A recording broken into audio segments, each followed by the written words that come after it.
It's time for some whiskey, magic, and destruction. Congratulations for joining us tonight. A bunch of nerdy analysts, engineers, programmers, and performers all brought together and thrown into detention with me, an HR guy, where we play D&D. So glad that you are coming to join us tonight. If this is your first time watching the Games Tavern, welcome. Please follow the Games Tavern on Twitch. It's free and it supports the show, the cast, and the crew. Remember, you can watch us live on Twitch, and all the shows are also uploaded to YouTube, typically 48 hours later, so you can catch up on all the shows you may have missed. Now let's share some reminders from the cast and get this show back into the sewers where it belongs. Do we have to go back into the sewers? That's where we're starting. Oh. Well, remember, if you have Amazon Prime, you also get a free Prime Gaming subscription. Show your support of the show cast and crew and hit that link in chat. Prime Gaming subscribers get access to sub-only emotes and to a special subscriber-only channel on the TGT Discord, where presumably you will not be in the sewer. Rob? Streamloots is live at the Games Tavern. Follow the link in chat to get your Games Tavern packs. These cards can be utilized to help out the cast with things like inspiration for the entire party even, granting luck points to a player, and there are indeed some collectible cards, including of the current cast of Whiskey, Magic, and Destruction. I am contractually obligated to inform you that there are even cards that you can grant inspiration to the DM with, although I really hope you don't. And as always, a huge thank you to Shard Tabletop for sponsoring the show. You can use a link in chat to check it out for yourself. It is the place to play all of your 5th edition games. You can access rules, adventures, and other supplements, as well as digital tools like character builders and digital character sheets, and all sorts of other tools for your gaming use. It's a one-stop shop. It's got it all. We think so highly of it that it is the official virtual tabletop of the Games Tavern. And to make this even better, you can use the link in chat and promo code TGTShard20 to save 20% on all your subscriptions. That's 20%, folks. And tonight we are giving away a mystery dice set from our friends over at 1985 Games. Type !EPIC once you see the notice in chat that the raffle is live. You must be a resident of the US or Canada, excluding Quebec. They know what they did. You must be a follower to enter. We will continue to take entries until the end of the stream. So be sure to stick around. You must be present in chat for our goblins to contact you. All righty. With all that done, let's get to the show. When last we were joined together, we ended as Cimmerine was struck down by the sewer scorpion, the giant sewer scorpion, and she lays there as her teammates, some who can see her and some who can't, still fight for their lives. And as Cimmerine hits the ground, a long ago promise made to her that she may not even remember at this point echoes through her going unconscious mind, and energy of an elvish nature seems to waft over the entire sewer as everyone in Cimmerine's party, including her, is fortified as they all level up and become stronger and better at what they do, giving them perhaps the edge that they will need to get through this remaining fight. And so with that, we will go to the top of our round, which will be, I believe, Luciano. Okay, of course it's me. We always got to start with the best. All right, I think I'm going to just go for the one right next to me, because there's a thing on top of one kobold, right? Yes. Yeah, I'm just gonna go for that first one in front of me with my rapier drawn and just go for a quick jab. All righty. At this point, they didn't. I don't quite remember. Were they alerted to our presence already? I believe someone had yelled and run past you, if I remember correctly. Yes. You'll note that you've got two teammates that leapt over them. Yeah. At the lizard, and so yeah, that is kind of alerted them to everyone's presence. Fair but play. I will say this, Luciano, the energy that seems to have emanated from Cimmerine's fall has in fact also knocked these guys for a little bit of a loop. So you will have advantage on your first attack for this round only.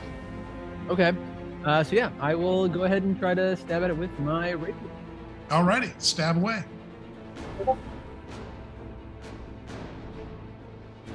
Alas, Luciano, it seems like that energy has made you a bit punch drunk too. as, you you don't quite hit home with your rapier. Do you have anything else you wish to do? No, I'll stand my ground. Alrighty, Garlo. Yeah, Garlo is going to move down. From where I'm at, did I see Sim go down? Do I see that corner right there? Make me yeah, I'm gonna say you can see like her top half laying kind of over the edge. Okay. So I have two questions for you. Mhm. I'm going to move down here so I can see the scorpion and see them. Can I see that scorpion's babies?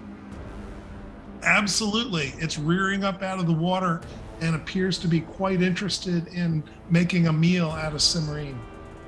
All right. I am going to. Yeah, Sim's in danger, and Garlo cannot abide losing someone, so he is going to bonus action rage, and then move. Actually, if I come back here, can I make a leap across to cut some distance out of my movement? Sure. You could leap on the scorpion if you want to. Well, my plan is I want to get to the scorpion, and I'd like to grab one of its babies in an attempt where I think that an animal will defend its young over going after food. That's fair. So the babies, if you'll notice, are down here. They are kind of operating on their own. I think they're fogged. Oh, I'm sorry. My apologies. Clearly. Can you see them now? No, Oh, there we go. Okay, there we go. My apologies. So they appear to have wandered out of their nest, Garlo, on their own. So all you've got is that one real scorpion in front of you. Oh, all right. Yep, then I'm going after him. I'm gonna, jump at it. I'll try to. Are you going to try to jump on it or at it? Because if you Hell, jump let's on go it, for it. if you jump on it, I will give you advantage if you stick the landing. But if you don't stick the landing, then I'm going to give it an attack. We're going on it. Alrighty. Jump on it. DC will be a 13 to stick the landing on this thing. Athletics. Yes, sir. Yes. Okay. Raging, so I get advantage. 24. Ah, that made a huge difference. Yes, sir. Yeah. Okay. So as I'm visualizing this, Garlo, you're kind of standing on top of the scorpion between its claws in a really good position where it's hard for it to hit you. Is that fair? Yeah, I'm basically like riding the nuke down, sort of thing. Yes. Yeah! Yes. You're slim pickings in this thing. Mm-hmm. Alrighty, make your attack roll. You are at advantage. I don't have anything, so I'm basically just punching it. So Nice. Strike. Okay. 30, 20 to Nice. hit.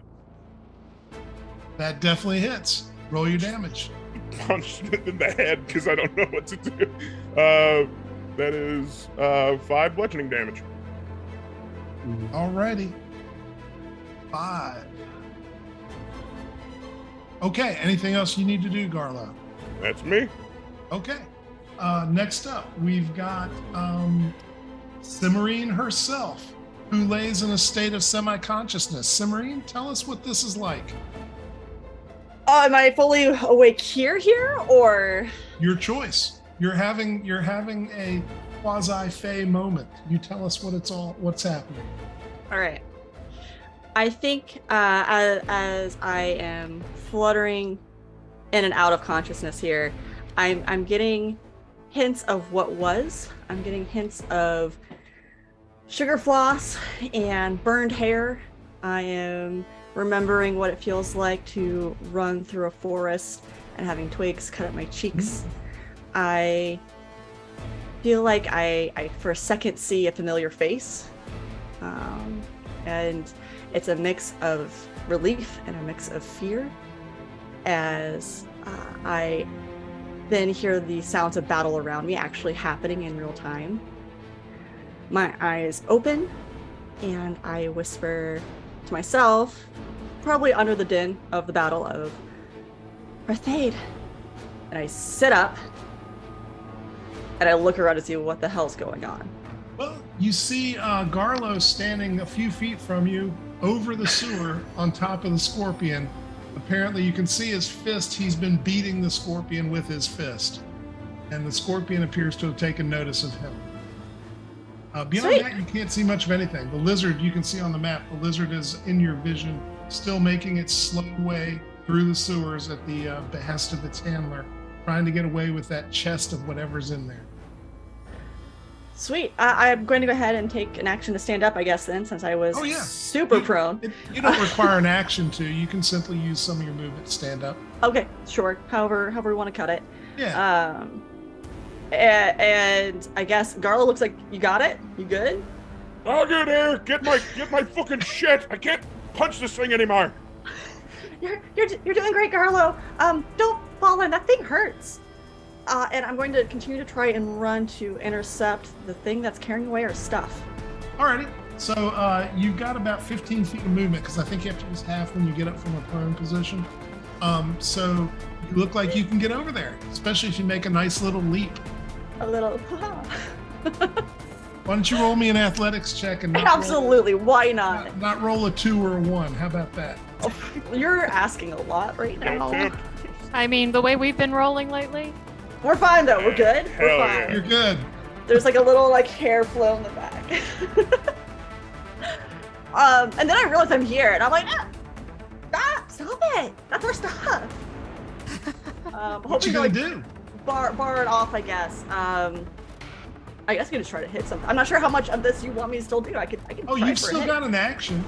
All You've right, still then. got a full action. So the little kobold who's got a special little kobold hat that you think means that he's a lizard drover turns, and he's got what I can only describe as like a little kobold riding prop. It's a goad, and he turns and sees you, and you see he holds it up as if he's holding it like a station of office, like it should really back you away, because he is a kobold drover.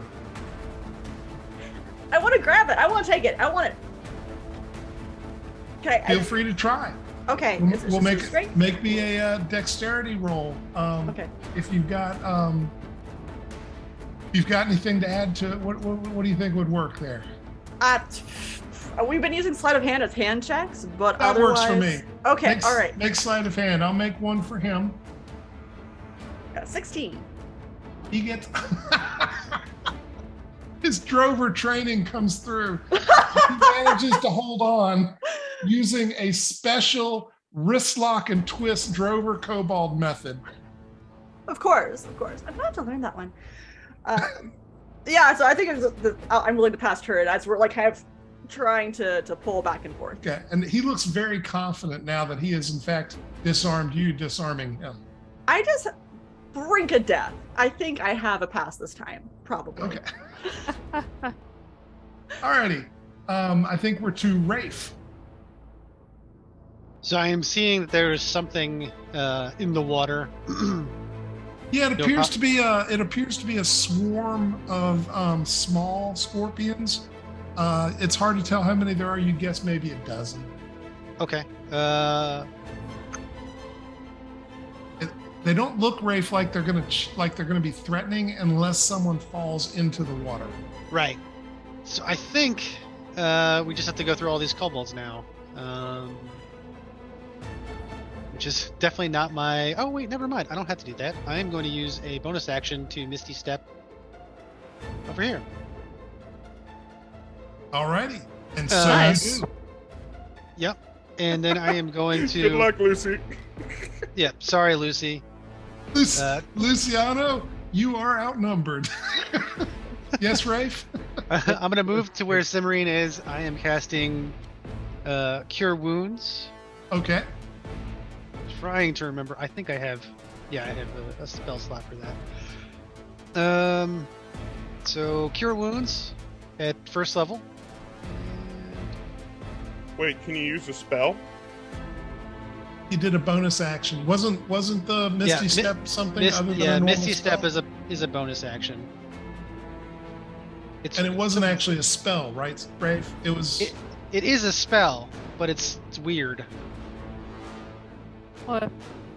So does that normally mean? you can't cast 2 spells, right? Spells. It would have to be. Right, a What I'm cantrip asking is, was action. it a bonus or some act or something that you got from another ability or something like that? Well, so Misty Step is a spell, but it only takes a bonus action to cast. Yeah, but But you it is a still spell. you can't Yeah. cast another slot spell. You can cast a cantrip, but you can't cast another slotted spell in the same round. Yeah. I hate to get all rules lawyery. That's nope, my that's- least favorite thing. Totally fair.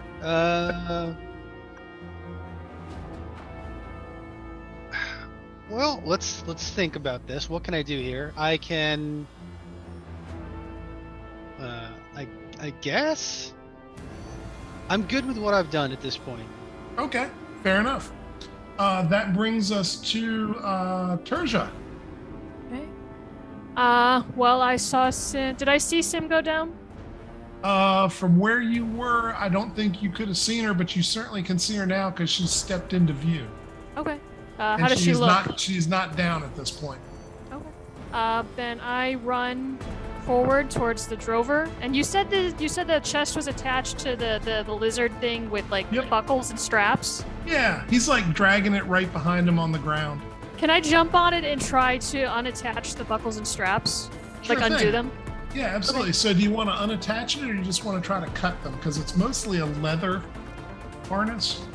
Well, I don't have a knife right now. Oh, actually, no, I do. I have that little You have a knife. dagger. I have the little knife from the kobold from the last session. So yeah, I'll try and cut him. I'll jump up and try and cut him. Alrighty. So you can jump up. That's no problem. Basically, you have 5 straps that you have to cut through. And Okay. so make me an attack roll. And basically for every multiple of 10 that you get, you will cut through one of these. So if you roll over 20, you'll cut through 2 on this turn. If you roll over 10, you'll cut through 1. Okay.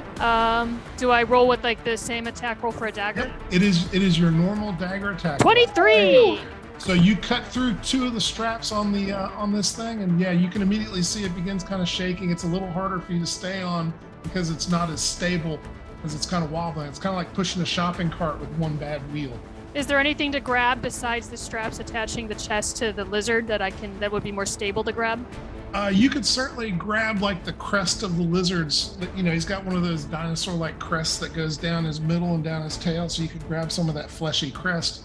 All right, I mean, grab it that. probably won't make him mad. Maybe it will.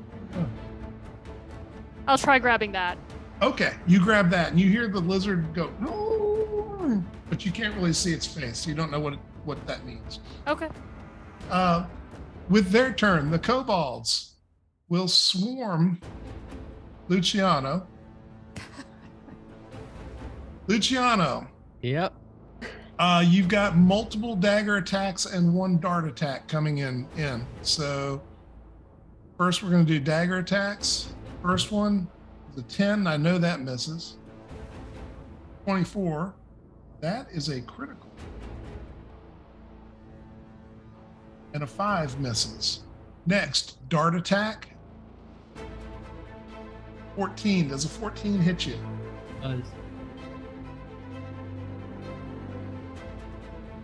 Yes or no? Yeah, it does. Sorry, I missed. Oh, I it missed does. Yeah, I didn't sorry. hear it. My bad. So, yeah, you'll take another dart embeds itself, this time in your thigh.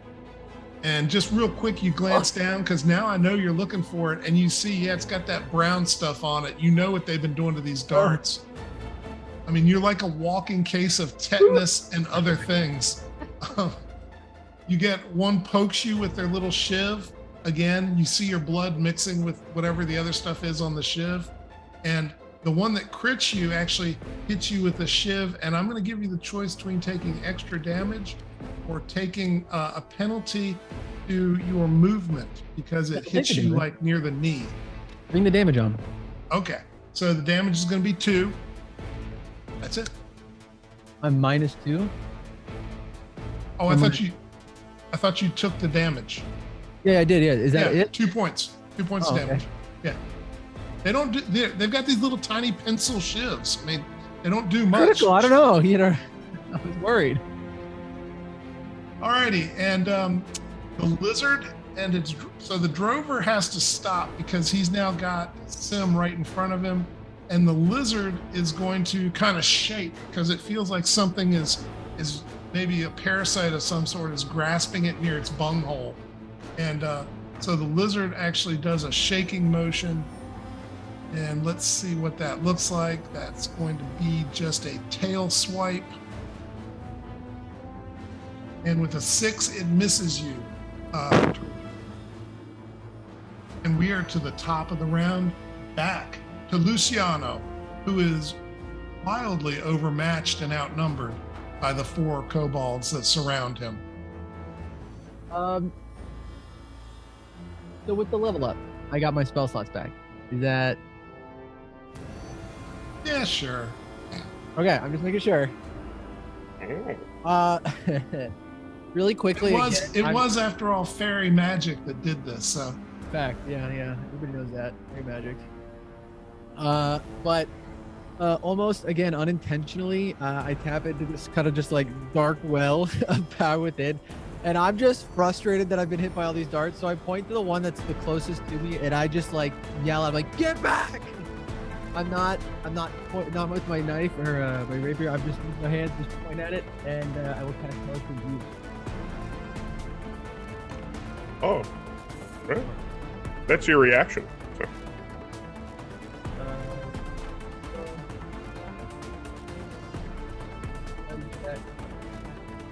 Save next. save. Yep.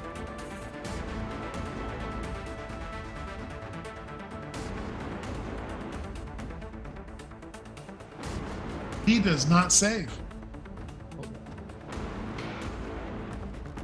Yep. Yeah. He does not save. One What second. happens to him?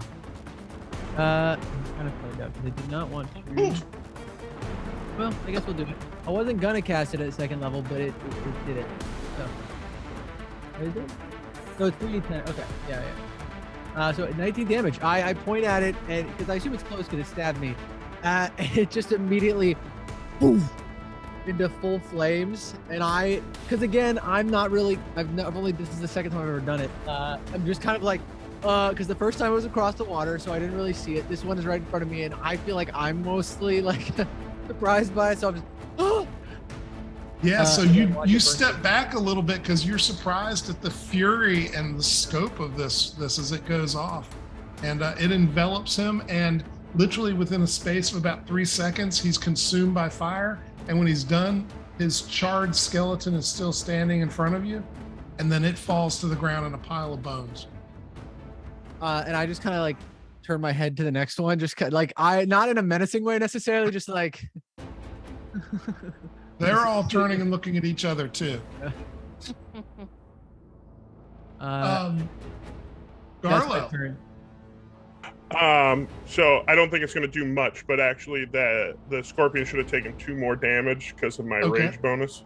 Okay, fair enough. I don't suppose he's on death's door, but I would like to. Is it? So you said this thing, like when it stabs Sim, it doesn't have like a tail per se. It has a proboscis, right? That's correct. Yes. Okay. All right. So I am It's going a regular to, scorpion. It's got the tail that curls over its head and has a stinger on it. So this is outlandish and crazy. But since if it does have a tail and it's big enough there, can I grab it? Sure. I mean, you can try. Yeah. All right. Yeah. I'll tell you what my end game is. I want to grab this thing's tail and stab it with it. Okay. Just bring it down on its own head. Alrighty. So, what I'm going to say is that you have to get control of it this round, and the next round, if you've Next got round. control, you could try to do that. Sounds So like make plan. a grappling attack against this creature. It is basically, I think, an opposed strength check, if I remember correctly. Opposed athletics. I believe. Yeah. That's a 20 for Garlo. Okay, so you beat me. Scorpion has 17, so you've got it. But it is definitely strong, Garlo, and even you with your mighty strength, your mighty gnomish fury, are finding that it's hard to keep control of this thing. if I could, I'd say like I have hold of it and I'm bringing it down to my waist, but it's also lifting me up off the ground Oh, because perfect. it's so much Yeah, bigger than perfect. me. I'm just Perfect. like, ah! So you both think you're winning. Yeah, exactly, 100%. Like a chihuahua, I've just got a hold of it. And yeah, that's my turn. I'm gonna Alrighty. try to bring it down next. Okay. Cimarine. All right. Things are happening. There's more friends. There's more pals. Looking around, I'm going to give one more shot at trying to steal this thing. Okay. So I'm going to go ahead and do the same check that I did before, which was hands. Got So- 14. It was spinning it in an obvious display of superiority to show you, kind of like a drummer does. It was Sure. spinning it with its fingers to show you how great it was. And yeah, you're able to reach out and grab it while it's spinning it. And then it's up with an empty hand and goes, All right. So I have it now. yes, you do. Seeing as you told me what the vibe I was getting with this thing, I'll look at it. I command you now. Drop my stuff. It leans back. Of course, we don't speak the same language, but this still stands. Pointing at the lizard, since that's the thing that has it. Drop it. Drop. Are you pointing at the kobold or the lizard? I'm pointing at the lizard with the Okay. thing. So the lizard, who still looks he looks like there's something wrong with his backside. You're just not sure what it is. If you've ever seen an animal that's got something wrong back there, you're just like, and when you point at it, it goes. You can tell it's been beaten by this goad many times. So it stops moving. It stops moving, yeah. Sweet. I'm so powerful now. Looking around, I guess, seeing that these aren't a threat, I guess I'll just do a head count and see that Lucy's missing. Wait, where's Lucy? No, that's such a great question. As you glance down the sewer, you can barely make out Lucy way down on the other end, surrounded by kobolds, and there's something in the water too that might be menacing him, but not yet. Drunk off power, I'm going to move towards them, waving the Okay. thing. Not sure it's gonna help anything, but I'm just gonna wave it around and be like, I'm in charge now. Alrighty. Move towards him. I'm going to, because you did steal his goad, I'm going to say that he does not get an opportunity attack when you leave him. Okay. I think that's my turn. Alrighty. Rafe. Well, now that I have gathered myself and seen Cimarine run right Away. out of my reach, Again. So Uh, sorry. I am going to take one look at the lizard, which is apparently stopped. So, It yay, is. mission accomplished. And I guess I'm going to chase after Cimarine and try and heal her because she's still covered in blood, right? Oh yeah. He does have a lot of blood.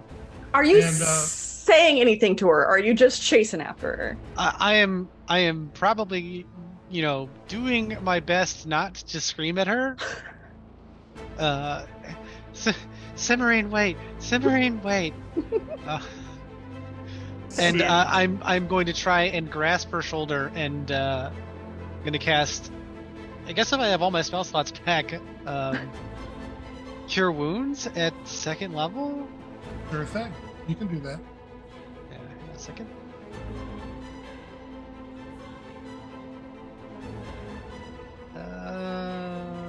Maybe I can do that. Hang on a second. Tim just covered in blood or running with a little horse whipper and just ha ha Ah, there we go. Not the first time this has happened. Ugh, and you'll recover 7 hit points. Well, thank you for the 7 hit points. Yeah.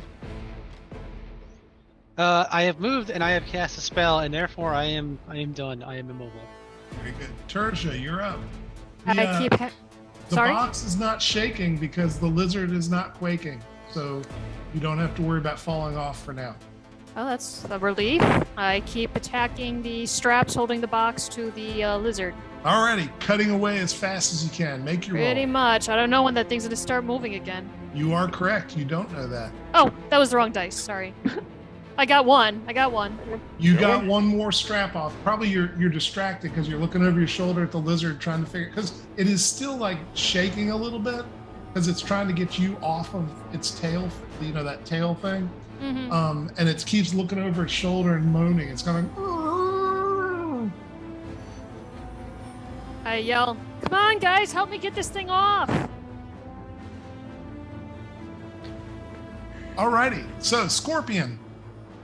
Garlo, the Scorpion will attempt to make its attacks on you with its claws. And Just lowers me in front of its claws. it is still going to be at disadvantage, though. I am going to tell you that. And it only gets one of them. So let's see. Oh no, 2 claw attacks. My mistake.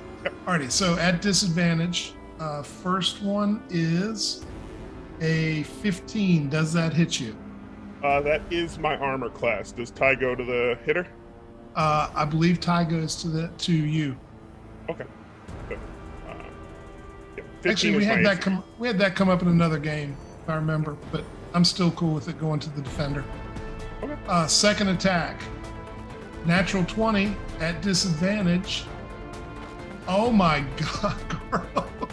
Is it a 2? Is it a 2 20s? It rolled 2 20s. Hell yeah, baby, the 400.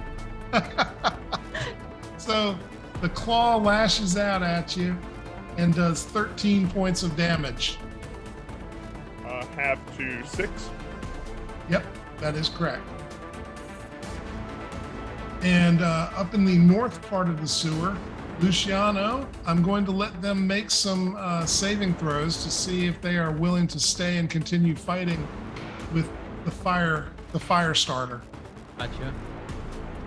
1 will not. 2 will not. 3 will not. And so all 3 of them will skitter off into the sewer grates to get away. Luciano, do you want to take an opportunity attack at one of them, or are you going to let them run?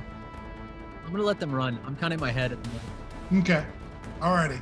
I mean, clearly you have mightily intimidated them. And yourself. Yeah. You wield a power that is apparently out of your control. And we'll go back to Luciano at the top of the round. What do you want to do, Luciano? I'm gonna kind of stand here and just take in what happened, watch them run away, and look to where, because at this point I was surrounded, so I wasn't really looking where my friends are. So I'm try to find where my friends are and see what's happening. And once I can kind of figure out, what's happening around me, I will make across the bridge towards Cimarine and Rafe. Okay. Just really slowly be like, "Oh, guys, we good? What's going on? What did I miss?" All right. I scared them away for you.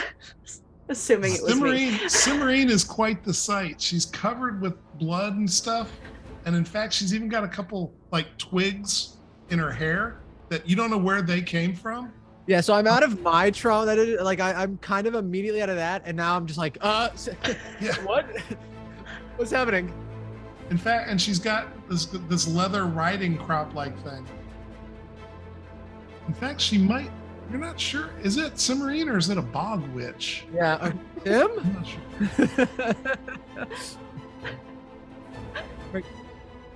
Oh God, we gotta go. Oh, where is Rafe? Well, we're here. Oh, we gotta go get our stuff. Tur's just doing a great job. We gotta go help. He's right behind. Rafe is right behind Cimarine. Oh no, sorry, I meant Garlo. I was looking for Garlo. As you say that, you see the scorpion comes into view with Garlo on top of it as the scorpion is trying to get him off of it. And Garlo has got its tail and looks like he's trying to stab the scorpion with its own tail. It's got me in a pincer and I've got it, and I'm just like, it's all right, I've got it, guys. Yes. Don't worry about it. And we are to Garlo's turn. So, Garlo, let's talk about the stakes here.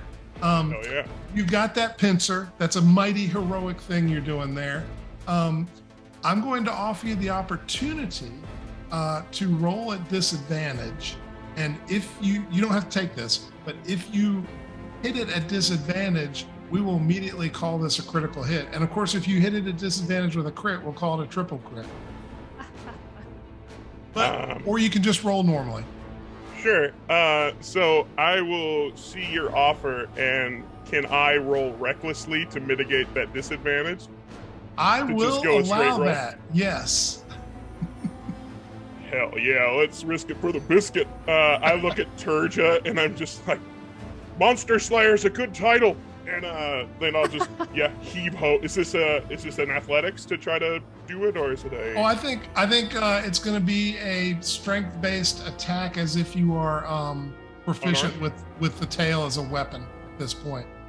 So just roll whatever your normal weapon strength attack is, and we'll assume you're using the tail instead. It's a +6 all around, so we will just go with the unarmed. Here it is, y'all. That's a 13. Oh, it's not great. So the Scorpion has an armor class of 14. Oh. Woof. Does anyone have anything that they can play as an instant that will help Garlo? Is anyone in the audience able to help Garlo at this moment of heroic sacrifice for either him or the Scorpion? I don't know which.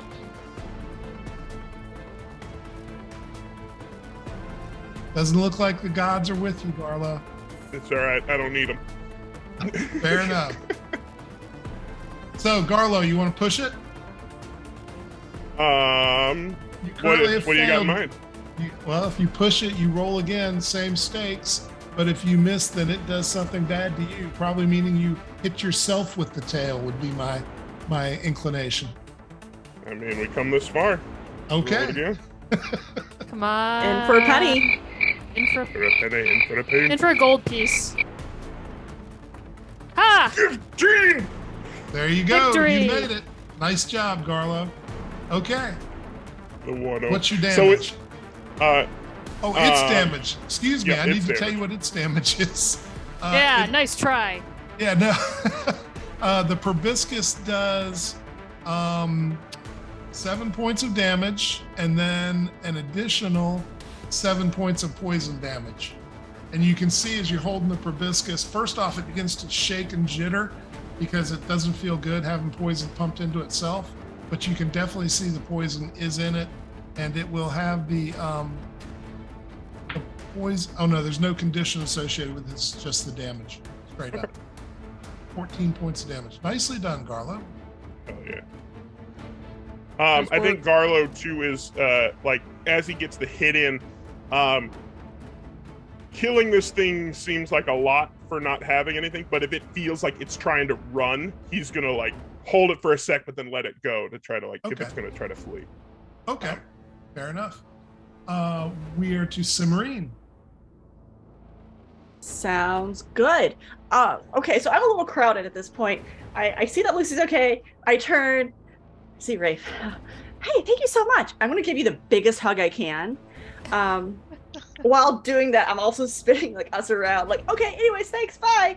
And gonna run away again, leaving you covered in Mobility hug. grossness. Nicely done. In the land of fairy, they call that the turnstile hug. It's the most efficient way to leave sometimes. It is. So I will go ahead and depart in the hopes of trying to wave my little stick around and trying to, I don't know, since it doesn't seem to understand me, like just trying to make sure it's either going to drop it or hold still so that way it's easier to take off. Okay, alrighty. So make me an animal handling roll. I can do that, absolutely. And you are at advantage while you're holding the goad. Thank you for that. Much Thank God. appreciated. 17. Alrighty. So you recognize as you're approaching this creature, you have like keen insight into it.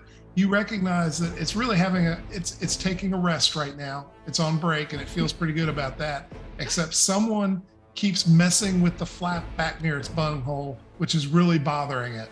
And so it would be like you trying to take a rest and somebody playing with some part of your, something that you don't like people touching. I don't, for you, that's probably everything as your character, but whatever you want to pick.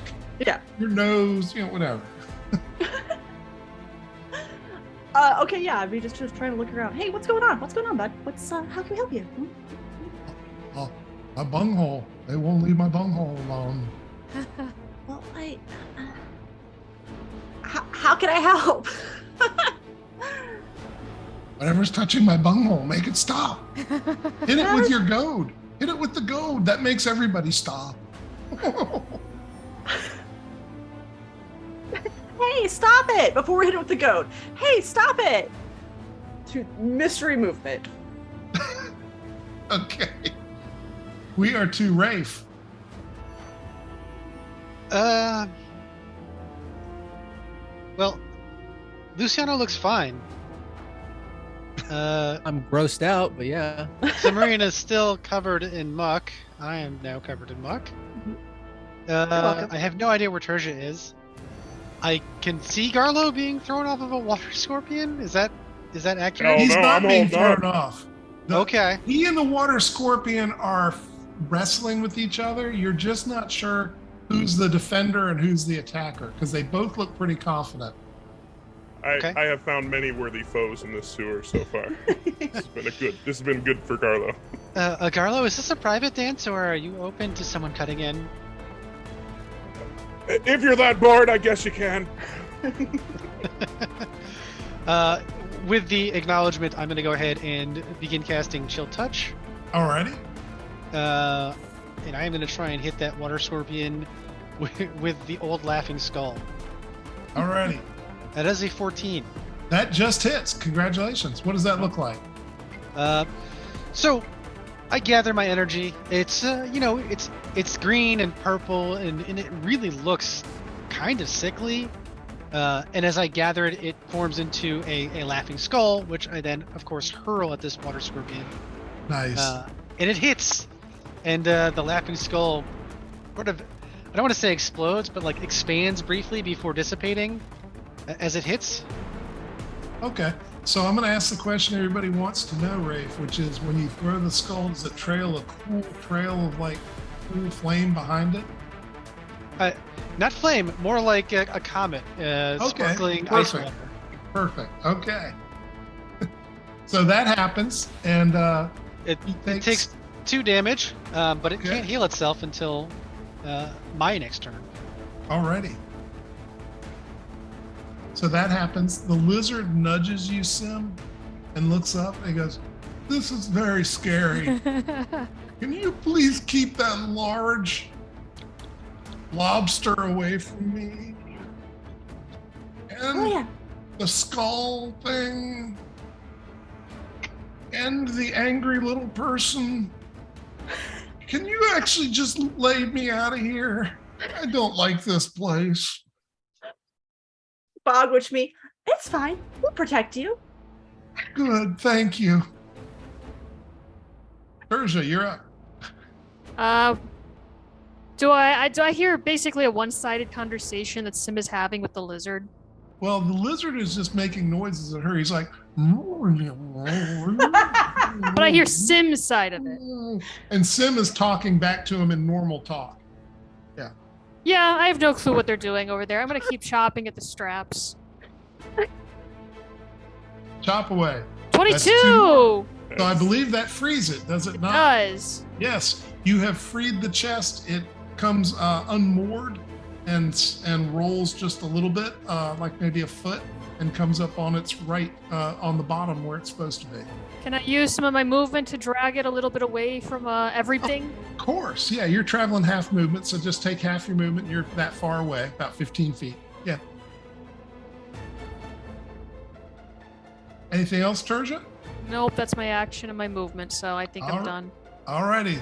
Luciano. Oh, wait. Let's see. I'm out of kobolds. Oh, I've got the scorpion. I got to do something for him.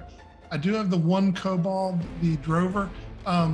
Sim, the drover is standing in front of you. As you've been speaking, the drover has kind of walked up and he looks at you and you see he's got his hand on his hip and he's tapping his other foot.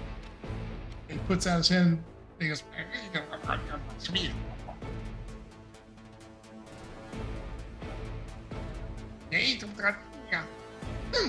And he pulls out a small sharpened stick and attempts to poke you with it. Let's go, little man. Let's go.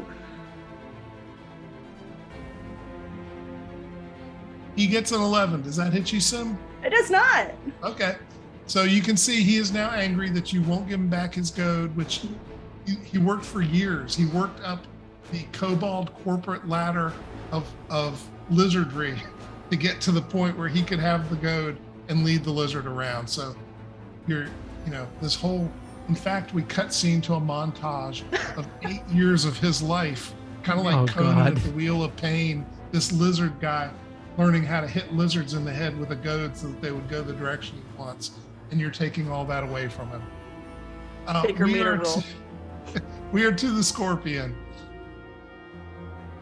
The scorpion will once again attempt to strike you with its claws, Garlo, but he is at disadvantage. First attack. Actually, so he should have straight rolls because I did that maneuver recklessly. Fair enough. Thank you for your honesty. First attack then will be a hit, and that will do 9 points of damage. Okay. Second roll will be another hit, and that will do 5 points of damage. Reduced as appropriate by your rage. We are to Luciano. Yes. I am going to quickly get my wits about me and run up, fight these monsters up here. Just kind of like run straight into battle. I'm seeing everybody do everything. Everybody's moving, and I will run up here. I assume this is the spider that was carrying the chest, correct?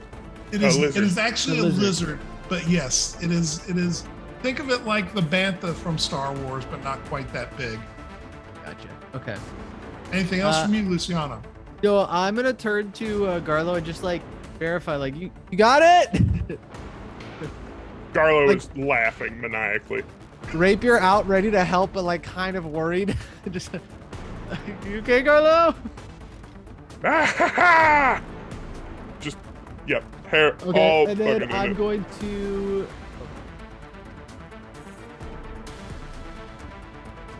Cast. Oh, you know what? No, I'm not gonna cast anything. I'm gonna wait, and I'm going to try to kill this lizard. As soon as, yeah. Okay, Garlo, you're up. What do you think? You're gonna roll at a disadvantage. I know you're currently at advantage. You're gonna roll normally for the chance for the crit, or you're gonna just roll at advantage for the normal. Well, so I have a new thought. That because once the lizard called this thing a lobster, and I'm looking at that claw that I'm like on and in, is there a way where I can use my athletics to literally, like a rock lobster, try to like bend the opposite way of the shell to break it off? Oh, I like that. So I will absolutely let you do that, but you'll be at true disadvantage to pull that maneuver off. Fair enough. However, if you pull it off, then we'll let you do critical damage to the claw, which will almost assuredly break it off. All right. So yeah. Is that just me, just athletics, just trying to rip it, or? Let's make athletics. I mean, they're both +6, so I guess it doesn't automatically matter. I think we have to go attack just because of the fact you're truly. I'm sorry. Do y'all hear the lawn guys outside my window? Okay, nope. Thank God. Let's call it a normal attack because of the fact that you're actually trying to do damage and rip its claw off. Okay. Alrighty. 11. That's probably not going to do it. 11 does not do it. Has anyone come through with any help? Oh, I can't believe y'all can't hear that. It's the best mic ever if you don't hear the air blower. It's amazing. Anyway, yeah, Garlo, unfortunately you miss. You are unable to pull that maneuver off. So here's the question. Do you want to push it? Do you want to try again? If you push it, then you will expose yourself in your attempt to pull off this maneuver, and it will have advantage when it comes back at you. I mean, Honestly, now that there's an audience, Garlo feels like he has to. Like, there's all these people watching. If I don't make this happen for me, people won't respect Garlo as much. Fair enough. All right, so we'll roll again. Dirty 20. That Let's is go. a hit. Yes. So you effectively do crit damage, which we're going to say snaps the claw. So you have the claw. I have it, and I just like holding it and looking at it, and like trying to menace in that, like, I hope it will just flee. Like, animals, like, if prey's not worth the fight, it doesn't have pride or anything, it'll just run away. Is what I'm hoping. So, but yeah, that's am I still like in its grasp, or am I on like the bridge now with the claw on me? Were you trying to snap the claw that was on you, or the one that was not on you? I think I was going for the one on me because it made more sense that I could just like Okay. use my body to bend Sure. it. So yeah, you are not in its grasp, and if you want to leap towards the bridge, you may do so. I'll just jump like right here to Lucy, holding the claw in Yeah. hand. That's fair. Alrighty, Cimarine. You have never witnessed such a disgusting display of someone abusing an animal as what you just saw. Oh no, I might have. maybe not so close to me. I don't That's know. true. Um, So anyway, what you gonna do? ew, it's gross. Okay, so it looks like Lucy's getting ready to attack the lizard. Is that right?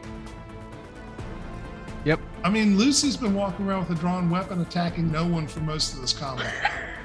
So, No, I attacked somebody, just didn't hit. once. Once. Okay. In that case, I'm gonna try to again, maybe not ward off, but just like, don't hurt the lizard. He's just doing his job. He's just a working guy, just a silly working guy. But at the same time, a hand that's not holding the crop is gonna go and swipe. Oh, I guess is the kobold close enough for me to attack? Yes, absolutely. Okay, then yeah, we're gonna try to Okay. claw that guy Okay. for stabbing me, or trying to stab me.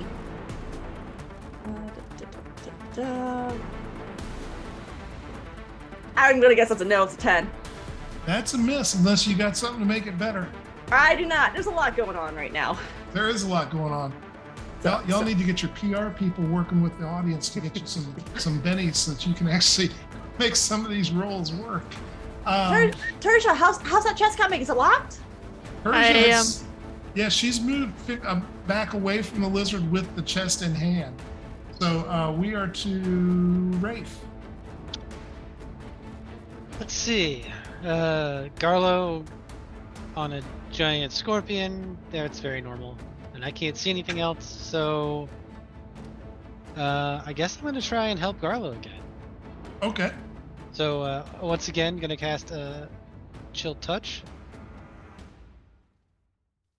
And a 12 is not gonna do it. That does not quite hit him. No, sir. Okay. Yes. I'm quite satisfied where I am, so I'm gonna end my turn. Fair enough. We are to Terja. I yell back to Sim, I'm working on it. And then I start picking, I'm picking the lock on the chest. Make your lockpick attempt. I believe we said this one was a 20, and you have hit it. Nat 20. Terja, you have been saving up your anger and skill this whole time, waiting for Apparently. that second opportunity at this chest. She just stabs with that tiny kobold knife and it Hell goes yeah. right through. Just blow it. Abracadabra! Alrighty, so you open the chest, you see the chest has, as you open the chest, you see there's just a burlap sack at the top of the chest.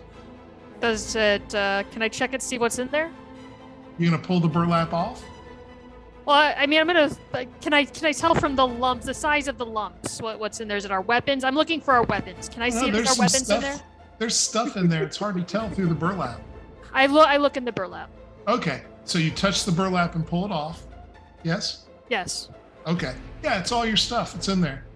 Okay. Can I grab my sword? Or can I grab as many weapons as I can? Sure thing. Okay, I grab my... You come up with all the weapons, Terja. I'll take it. I will take it. Never unarmed again. And I believe we are to my guys go. The Scorpion. You have Garlo really gotten him to the point where he doesn't want to continue this fight. And so as you are moving away from him with his claw, he makes one attempt at you with his proboscis, almost like to back you away so that he can then make a run for it. And that's what he's going to try to do. So the proboscis attack is a 15. Does that hit you? That's my armor. Okay. Yeah. He bought the ticket, Garlo. He needs to get the ride. All right, don't let him run away. Fair enough. Yep, I already got my little thing. I got my trophy. So he does 7 physical damage to you, Garlo, and 13 poison. Oh. The 7 obviously is half. The 13 you take. Actually, your boy is a totem barbarian, so that's also halved. Okay. They're basic, but they're the best. I love me my totems. Cut scene back to the point at which Garlo chose that, and the elder says, "With this totem, all damage shall be halved, not just the 3 primary damages." Alrighty, so it will make a run. Does anybody want to do anything to it as it moves away? I don't think I can. Garlo has his several pounds of flesh already in his hands. He's good. Fair enough. The lizard, the kobold lizard, seeing all of you, will also begin to make a run for it. Does anybody want to do anything to him before he gets out of here? I would like to do a close Go ahead. an opportunity attack, or can I follow him?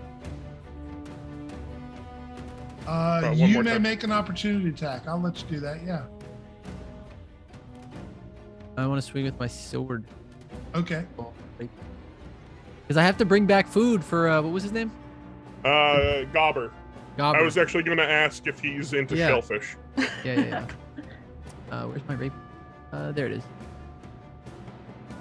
Very nicely done, Luciano. Roll your damage. Yep. Oh yeah, he drops dead. Your blade impaled in his back. Sweet. I just looked at everybody. I was like, gotta feed Gobber. It's fine. Last one. And with that, the lizard is going to begin trying to move away on its own. It doesn't attack. It doesn't seem to have any ability to attack. Are y'all going to let it walk away on its own? I have Or is anything to anybody say about gonna it, do yes. anything to it? Leave I it have alone. no interest in killing the lizard. Oh, I mean, kind of like get Gobber's- ready, and I hear Sim like, nah. I was like, okay. I was like, all right. I mean, Gobber's a hungry-looking fella. He might appreciate a little bit of lizard steak. Or do you want to keep it? He's a free spirit. He deserves to go and live life however he wants to live. I don't need it. I don't need that kind of responsibility, honestly. Don't go that way. I point towards Gobber. Don't go that way. The lizard turns and goes, "Okay, thank you. You're You welcome. should come see me on Thursdays. It's Lizard Slam Poetry Night." I love slam poetry. Me too. Okay. And he will wander out of view and out of the story. He'll be back. This is an important thread. We're gonna. If you don't think in my downtime I'm coming Slam. down to see slam poetry from Lizard on Thursdays. 1 year from now, you should be quested to find the best of Lizard Slam poetry, and Yep. you'll know where to go. Thus starts his bardic career. Get our Like- own like- deacon, basically. Yeah, to those of us who can like speak with animals, it's really nice, but to everyone else, it's just like alligator hissing. That's right. Alrighty. So with that, we'll come out of combat, come out of initiative, because you Let's have go. defeated the remainder of the goblins, and you have gotten your chest with your stuff back. Congratulations. Yay! Long time coming. Arlo hands, he kind of likes his trophy. He takes it and leans against the wall and comes out of his rage because he is low down, y'all. Oh, you look a little rough, friend. A little bit. Tertia, is there any of those healing potions in the bag? I pull one out. I pull one out of my pockets. I sort of juggle the 5 weapons I have in my hands, and I toss it over to Garlo. And then I sort of slump against the wall, and I put my head in my hands with all those weapons in my lap. Like, I want to go home. No one can hear me say that. I'm just saying that to myself. This has been a rough few hours. That's fair. Oh. Okay. Well, fun So- adventure. So you will find, if you go back to see Gobber, which was not very far back, that would be a place that you could secure as long as obviously you and he could come to terms on you being around him. You could actually do a long rest there if you wish. I don't know what everybody's state is, but if that's something you're looking to do, I know you've been through a lot. That would probably be a pretty safe place, especially once you feed him, because then you're on his good side. Do we have any actual kobold corpses from our fight to feed him with? Lucy has a in the raw one, and he has an extra crispy one. Yep. So All right. I say go get a rest with Gobber. Yeah, so I'm Alrighty. gonna try to brag. This the kobold buddy. Very good. And Garlo, are you bringing back your claw? oh yeah, Okay. I've already lost one special weapon now. I've got to keep whatever trophies I can hold on to. Fair enough. Okay, so yeah, you get back to Gobber's, and he's in there waiting. He goes, "Hey, brought back Cobalt for Gobber. Here you go, Thank Gobber. Thank told you, buddy. you." He takes the Cobalt and immediately bites the foot off and starts chewing. The raw one or the Good. extra crispy one? This is good. Oh yeah. Mhm. Very good. Well, y'all can pass through whenever you want. Thanks. Bye, Gobber. I'll Oh, visit are again, we I not- promise. Oh, I thought we were staying with Gobber. Are we not No, staying with well, Gobber? we could probably make it back. I mean, it'll take some time to restore the bridge, but I mean, are you really that much of a need of a rest? Well, I will remind you that your patron said that the first part of the gem you were to retrieve is down here That's right. in something called the Maw. Is there some way to wash in Gobber's little lair? Gobber kind of looks around and goes, "No, Gobber usually goes out and hangs on the rope in the better part of the sewer. I asked, Gobber smell okay after that. true. Yeah, you smell great, Gobber. Thanks." Do you gag as you say that? I'm adept with bad smell, so yeah, you smell great. But I'm gonna ask, have you heard of have you seen, you said it's a crystal, right? The red. That's what we're looking for, a red crystal. You said it was maw or maw? Yeah, Mhm. it's like it was a third of it. He showed you his piece. Yeah. And he said there were 2 other pieces, and the first one is down here somewhere beyond the Maw, is what he said. I was gonna. And he So I'm didn't gonna tell ask you what the Maw was, but he said you would know it when you saw it. you know, maw. Have you heard of a maw? I'm assuming Maw. Gobber doesn't know, but I figured I'd ask anyway. No, I don't. Where is it? Exactly. We're looking for it. You come across it, let us know. I'm, Conversation. I'm not going out anywhere right now. So I'll ask the group. So are you all good? Because if we just want to take a quick pit stop at Gobber's for a short rest, I can hit dice. But How's everybody for hit points? I think I'm how's at. everybody else looking? I'm still looking a little rough. I could also do a short rest though. Song of Rest us. Get us extra hit. Ooh. Gobber, Yeah. Gobber goes ahead and begins closing the door, and you see he's got a bar on each side of the door, a wooden Oh, bar. for a minute I was worried. No. He just, since y'all are talking, he just closes. He says, "We don't want to be surprised by anything." Oh, appreciate that, Gobber. And he sits down in the corner where he normally sits and begins chewing on Cobalt, trying to make it last. If we're gonna rest, we should probably just stay here as long as we need to. That's good. Rita. Is there room in the chamber to set up a tent? Sure. Yeah. Okay. Yeah, I think I we will- described it as like a 15 by 15 chamber. So, yeah. I will set up one tent. And when I do, I'm gonna go ahead and cast a travel tent on it and turn it into a slightly nicer tent on the inside. And everybody gets prestidigitation. Thank God. Thank God, I should say. Yeah. Gobber, he's very curious about your tent. He's like, "Oh, what is that? That's neat looking." Oh, it's a tent for people to sleep in. Kind of small. Can that make one my size? Well, not normally, but I'm sure we could actually get one made for you. You should have seen the tents at the what was the place where the wizard fight was? That was Daggerford, right? Daggerford. You should have seen the tent in Daggerford, Gobber. They were huge on the inside, and I'm gonna regale Gobber with tales of magical tents. He listens to every word you say, and he truly is taken away. You can see in You were his simple stoned. ogre mind, you are spinning a yarn that is beyond wonder to him. And Rafe is going to, while that is going on, he's going to put Garlo and Cimarine into the tent.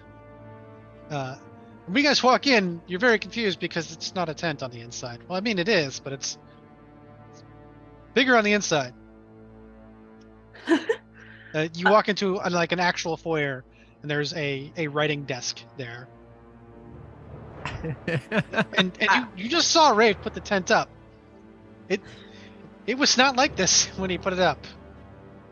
I don't See, it like took this.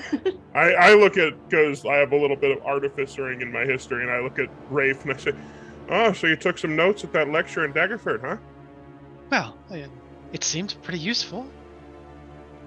By the way, there's a bed in there if you want to actually get some rest. I look at Sim, and I dart for it. Totally frozen. You absolutely. And I'm going to step out of the tent because it's large, but it's not that large. Okay. Is it like an old Boy Scout tent? Yeah, it's like a camp tent. Okay. Yeah. So, Luciano, as you're speaking to Gobber and regaling him with this, he kind of is looking over your shoulder. He goes, "Hey." He leans in real close and looks at you. He goes, "Y'all aren't taking my spot, are you? You look like you're here to stay." Just the night. I think they're just getting real quick rest. My friends were pretty hurt back there by those kobolds we brought back for you. So tomorrow you'll be leaving? At the latest, yeah. Okay. Yeah. Okay. Well, We you appreciate can your come back. hospitality, Gobber. Really, it's fantastic. You can come back anytime you want to, and you got some cobalt. Oh yeah. But I just want to make sure. I mean, because if we're gonna have a fight over this, I'd like to make sure we do it by the rules. No, Oh. no fights. No. Okay. No. We don't want your space, Gobber. At least not for much longer than the night. Okay. Well, you're welcome for the night for sure. If I had to get ready for a fight, I needed to think about it. 'Cause there are a lot of you. Gobber would have to really think about it. I turn to Gobber and I'm like, them first, right? He looks around. He goes, "Yeah, probably."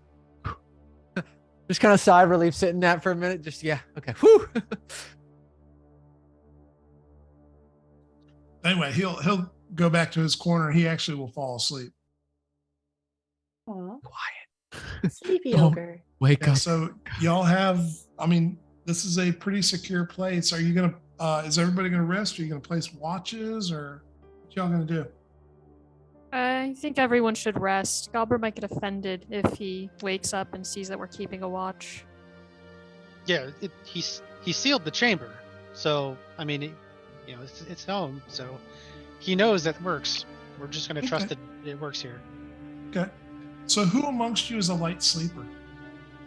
Probably me, as the rogue. Not Luciano, but I think Luciano's having nightmares. Okay. That's fair. The elf and the half elf, probably. Actually, that's a very good point. Yeah. Also true. So, Persia and Sim. Sim, you're in the tent though, aren't you? Yes. Does the tent like exist elsewhere, or can she actually hear what's going on out in the room? It is extremely nice. The ground in there is a very clean and like a magically clean version of what the ground normally is, but it's still a tent. Okay. You can hear what's going on outside. Okay, fair enough.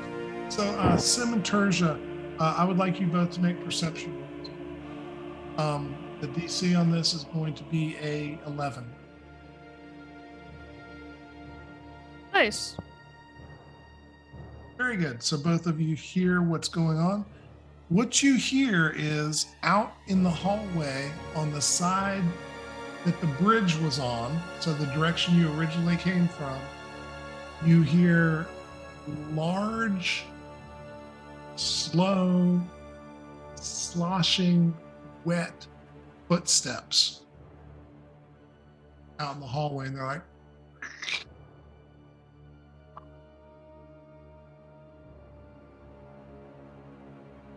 and they kind of come right up towards the door, and you can see that there's some kind of liquid leaking under the door from whatever it is.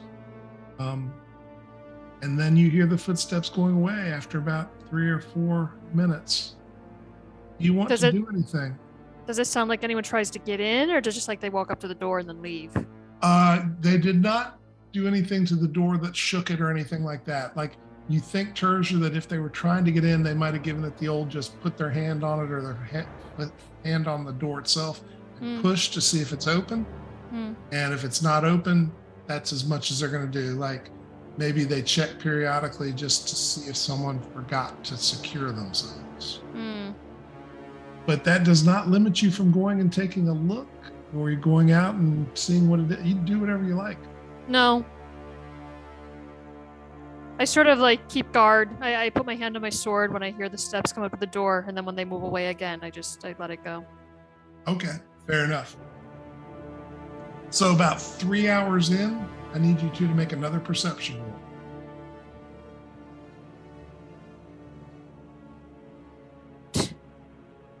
You two are very perceptive. Heck yeah. About 3 hours in, you hear scratching at the door you just came through, the one that leads to the sewers. And you can hear a faint voice, but you can't make it out because it's farther away than you would need it to be. So you can either go up and listen carefully to see what it's saying, or you can stay where you are. Your call. I go up to listen. Tertia, are you awake? Simrine, you're the elf, right, Simrine? Yeah. Okay, so you never actually sleep. You just kind of go to La La Land and just space out for a second. Oh, sorry. Yeah, reverie. Okay, so Simrine, are you going to go to the door also, or is yes? Okay. Scooby doing it behind her, like. Okay. The two of you go over there, and you can definitely hear the scratching at the door, and then you hear, "Let me in." That's a hard no. And both of you can feel an unnatural radiance of cold coming from the door. Yeah, no. I don't even talk. I just clap a hand over Simrine's mouth when she starts to talk, because I don't even want that thing to know somebody's in there. Fair enough. Since Simrine? Since Terja had all our stuff, I just remind her there's an immovable rod that's Garlo's, that if you wanted to bar anything else, you could. Very well, good. I mean, presumably we've all been through the chest and retrieved much of our stuff by now. Fair enough. Maybe. Before we went to bed. I mean, I do you want presume your everyone- like I clothing and presume weapons all of back? Yeah, I presume all of you got your stuff back before you left the chest, unless you wanted to cart it back through the sewer, which doesn't seem practical. Did anyone have your shoot up intentionally leave montage. anything? Nope. Okay, I'm just making sure. Once again, Tertia, as you're clamping your hand over her mouth, you can hear it goes.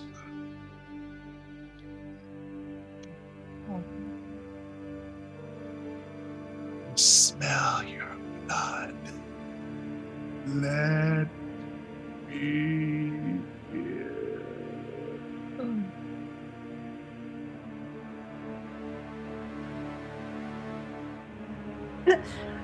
I think at this point, hand clamped, I'm cool. I'm cool with that. I'm also going to try to grab Tertia and back us away. I'm cool with that. So you begin backing up, Sim. You take 2 steps and you feel something behind you, something big and wet. Look behind me. What is that? I heard someone talking. It's Gobber. Why is he wet? Sweaty sleeper. It is a sewer. Are you two playing ventriloquist? What is that word? I don't know. You're doing a great job, buddy. Are you doing like the hand puppet with the door? No. It's nothing. Let's just go back to sleep. The door's making noise. Does it not usually do that? Not that I know. He walks over to the door and he feels it. He goes, "It's cold." That's very cold. And he hears the voice. He turns the door and goes, "Get out! This is Gobber's place. Leave me alone." That'll suit him. And he walks back to his corner and sits down and begins to try and go back to sleep. Oh, Gobber, you're so brave. He opens one eye and goes, "Thank you." And closes his eye again and goes back trying to go to sleep. You know what? I think I've had enough sleep, Tertia. If you want to go back, I'll hang out here and make sure nothing creepy, crawly, gross, cold, sweaty gets in the way. I look at her for a second and I say, "Thank you. I think I'll take you up on that." You worked hard. You earned it. You earned your rest. I go back to the tent and I just lay down and sleep. That's fair. Yeah, sleep good, like sleep. Okay. So Simrine, now I need you to make me a wisdom check. Okay. This is a wisdom saving throw. A wisdom saving throw? Yeah, Okay. it's qualitative. It's not binary. Oh, crap. It's qualitative. Wait, can elves be charmed? That's Advantage. acceptable. Simrine, Yeah, is that your saving throw? Oh no, make me your saving throw. Saving Wisdom. throw. That's really good, Even Simrine. better. So what happens is you are aware of what's going on and you're you're in complete control of like your perceptions of it. So you know what's going on. Whereas a lot of people might have been misled by what happens, but you just hear noises all through the night of a variety of kinds. You hear things walking far away and things walking close. There's a point at which mist comes under the door and kind of rears up and forms a shape of like an eye and then goes back under the door.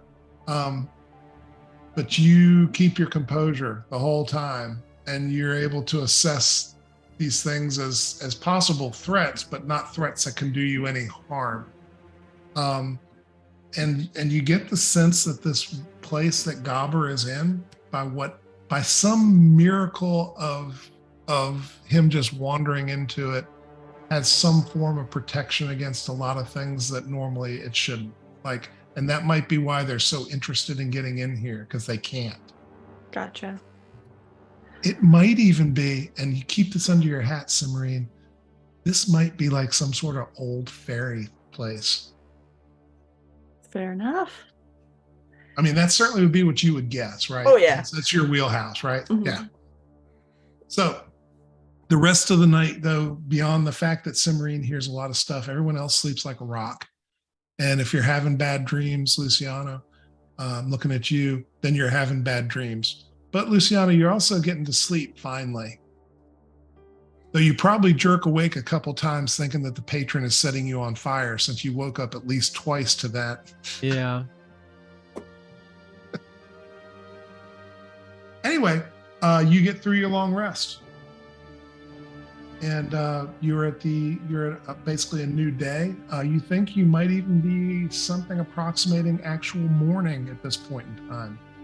That maybe your rhythms have gotten you up at the right time. And so as you get up and stretch and equip up and get ready to discuss what you're going to do and where you're going to go, this is a great time for us to take a quick break. Woo. And so we will do that. Don't forget, if you're out there in the audience, don't forget to ask character questions by typing question in big, bold caps, followed by your question and which character it is directed to. And we'll get the cast to answer up to 3 questions. Alex, I believe we have news of a giveaway.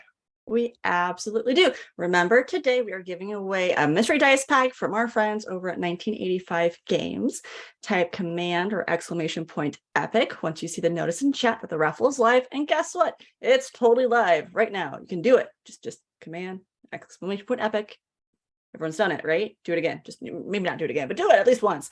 You must be a resident of the US or Canada, excluding Quebec. We've recently gotten a big fight over whether or not pumpkin spice is actually a good flavor or not. We're not talking right now. You must also be a follower to enter. You'll continue to take entries until the end of the stream, so be sure to stick around as you must be present for the staff to contact you and to get your information and to confirm that you're the winner. The pumpkin spice must flow. It is the only way that we can fold space in the dungeon. We'll be back in several minutes. Adieu. Hello, it's me, Skeletrax.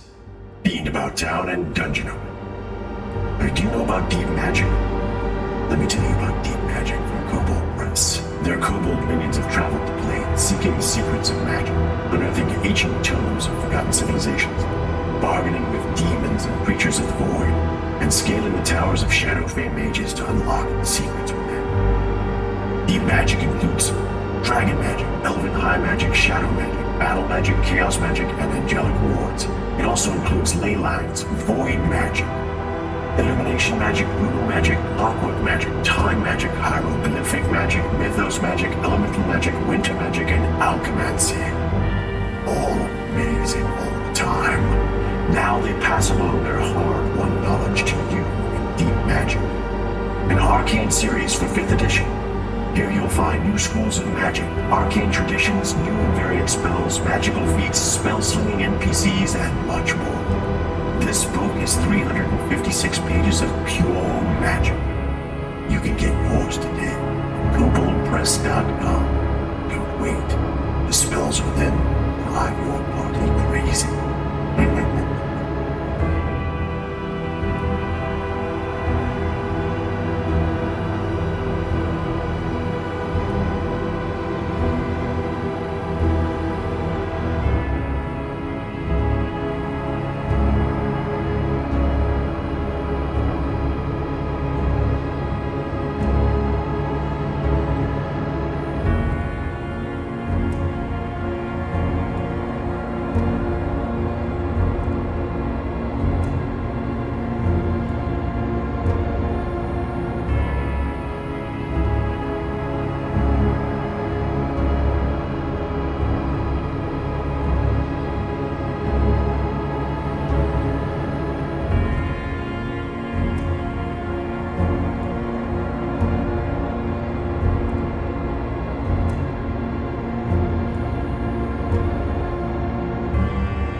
Welcome back. We have rested, we've recuperated, and now we're ready to keep on rolling. Let's start first. We had some questions from the audience. So let's start with those. I believe I saw one for Garlo. Were there any others? I don't think there are any others, but for Okay. Garlo, what is Garlo's favorite kill he's had as long as he's traveled with this group? Oh, favorite kill. Oh, Yes. wow. Jeepers creepers. I think. Good Lord, trying to think back on. I think it's probably. I don't know if it counts as a kill, but it was the zombie fight back to back with Sim. Was just out of the it was just a bare knuckle brawl in the middle of the street where I hit a guard first and then just like spear tackled a zombie. Was just. It's simple, but it's good. Good fight. Brilliant. Fun fight. Good fight.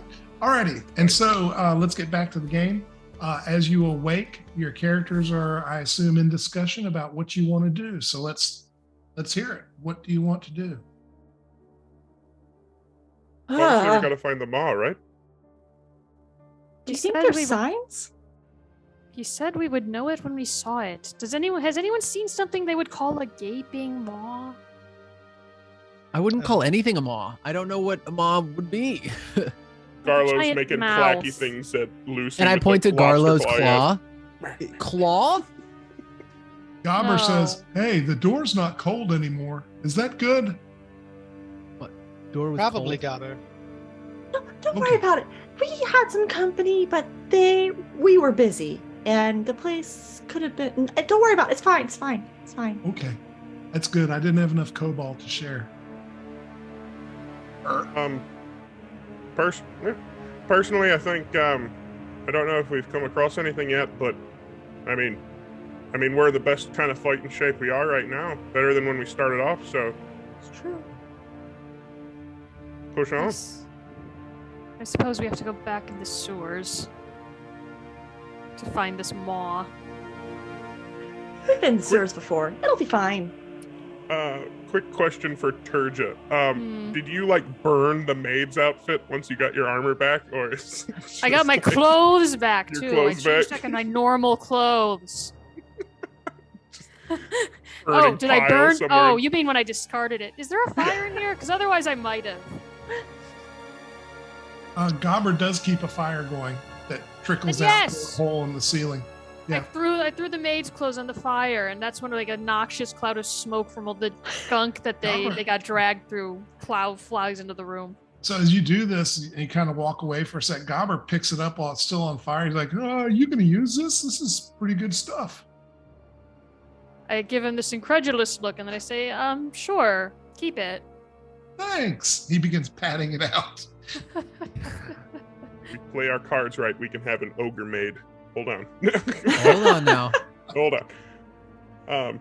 But yeah, That- Garlo that is is fully. that is a late night show, Garlo. Oh. But yeah, Garlo is at the gate basically. He's like, let's do this job. He's feeling Alright. antsy. Find them all. Onwards. Also, probably to Cimmerine's consternation, when Rafe takes the tent down, nothing that was inside of it is in there. I'm just gonna stay maybe just 5 feet more further away from Rafe for a little bit. Then he puts the tent inside of a bag of holding. Tricks on tricks. Can't be trusted. So who's gonna lead the way, Garlo? Turn my head to Garlo. Sure, I'm over with it. Okay, so back into the sewer. Hell yeah. Okay. Onward. I comfort everybody with my kazoo. Ah, yes, the comforting, lulling sounds of a kazoo, infamously known. Mhm. Infamous. Oh, and before I leave, I'll hand Gobber the prison clothing that I was in, and say, if you really need the fabric, here you go. Oh, thank you. Gobber will make this into something. Gobber taking up quilting. Oh. Fantastic. Let's all leave our prison clothes with Gobber. We wouldn't want him to be short. I reach out to Gobber and I say, thank you so much for your hospitality, my friend. Thank you, little man. You're okay. You tell good stories. Thank you. And bring Next me concert, back I'll cobalt make sure you if have you an find invite. some. You find any cobalt, bring it back. Absolutely, Definitely, Gobber. yeah. Yes, Cobalt, good. I'll take your word for it. So you head back into the sewers, the area where you were before. You'll find that the scorpion and its brood have left the location they were in. Its instincts telling it that it is no longer safe. And it now has one less claw, which it has to try to figure out how to deal with. And so if you actually will continue along in the direction the lizard was being led, and you continue along for about 50 feet, you'll come to a series of openings where the sewer water kind of gathers and then trickles down into like a sinkhole type that's been made. So it's a construct of the actual design of the sewers themselves. And so there are three of those, and you'll see they're spread out about 100 feet apart. The middle one has what I can only describe as like teeth and they're not real, they're stone, but they look like they were made that way to stop perhaps something from coming out of that sinkhole. So they look like they curl in and they kind of keep anything from easily crawling out, especially if it's larger. It would definitely get caught up on those teeth and probably do some damage to itself. And looking at it, you think this might be the maw, although the tunnels do go on obviously in every direction away from you. But just looking at it, it's got kind of a mouthy look to it with those teeth. I lean over to Lucy. Is that it? That's a maw if I've ever seen one. Got teeth. Make an insight roll. Somebody, anybody. Anybody. Ugh. Okay. Oh, good. Sim figures it out. Good for So, her. Cimarine and Garlo, you are on the money. Luciano, yours is not bad. I mean, all of you done pretty well. All of you get the sense this could be it for sure. Cimarine and Garlo really are pretty convinced looking at it, especially Cimarine. You look at this, and since you're used to kind of a different artistic aesthetic than most mortals see, for you, this looks very, very much like that aesthetic. And you look at it, you're like, oh yeah, someone is clearly, this is like Neo-Etruscan bio style, right? Which nobody else knows what that is, but to you it makes complete sense. It was a thing about about 3 centuries ago. I'm going to assume to some that I just dipped into Sylvan to explain. Mm-hmm. That part doesn't add or help anything, but I seem very confident. You This can't is- explain without Sylvan because a lot of the adjectives you would use to explain don't exist in regular language, only in Sylvan. I just look of confusion. So it's just It's the one okay. then. Yeah. Yeah. So this thing appears to be about 30 feet in diameter. Obviously, there is water. I'm not going to say rushing over the edges, but there is water that is certainly streaming over the edges from every direction. If you kind of look down from the edge, you can see as far as your dark sight will take you if you have dark sight. If you have a light, it'll go as far as you see with the light. And you see this is kind of weird. It's a cylinder cut into the stone, but all around the cylinder you see all these holes about this big, and they're not like regularly spaced. It looks like something, again, kind of biological or natural that has happened here. If you've ever seen wood that's been eaten out by termites or is in the first stages, or if you've seen wood that a woodpecker has pecked, get at the termites, that's kind of like what you see here. What do you wish to do?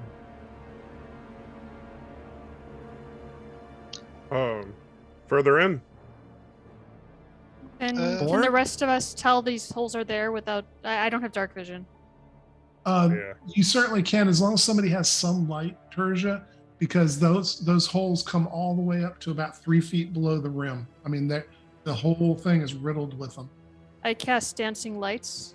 Okay, you definitely can see them now. Okay. And then I send the lights around, like near all the holes, like in a swirling circle, sort of looking for Okay. any glints of red. Oh, that's a really great idea. Make me a perception roll as you're doing that. 18. That's really good. So yeah, as you go around, it's not red, but the color that kind of glints off something inside these holes, I can only describe as kind of like the color of black light, like a really deep purple, luminescent purple. But do I see anything that looks out of place or anything, any color that looks different from the others or? No. You just, I mean, you've done adventuring, you know kind of what's going on. There's something alive in those holes looking out at you. Not all the holes, but many of them. Okay. I say I don't see any. I was hoping the red gem might be in one of those holes, but it doesn't look like it to me. It Does is anyone not. see anything? No, it is not. The red gem is certainly not anywhere that you're able to see with your dancing lights. Okay. David, you said there was water draining into it. Yes. How much? And I've described it as a stream because it's not so much that it's going to threaten to carry you over the edge or do any serious hindrance to your ability to climb, but it's enough that it would be irritating if you had a torch and were trying to keep the torch. okay. Kind of like a garden hose, but all the way around. Yeah. Okay. Well, we have plenty of rope. We could try and climb down. Yeah. Sounds good. Okay. Climbing down into this mouth thing. Yeah. Okay.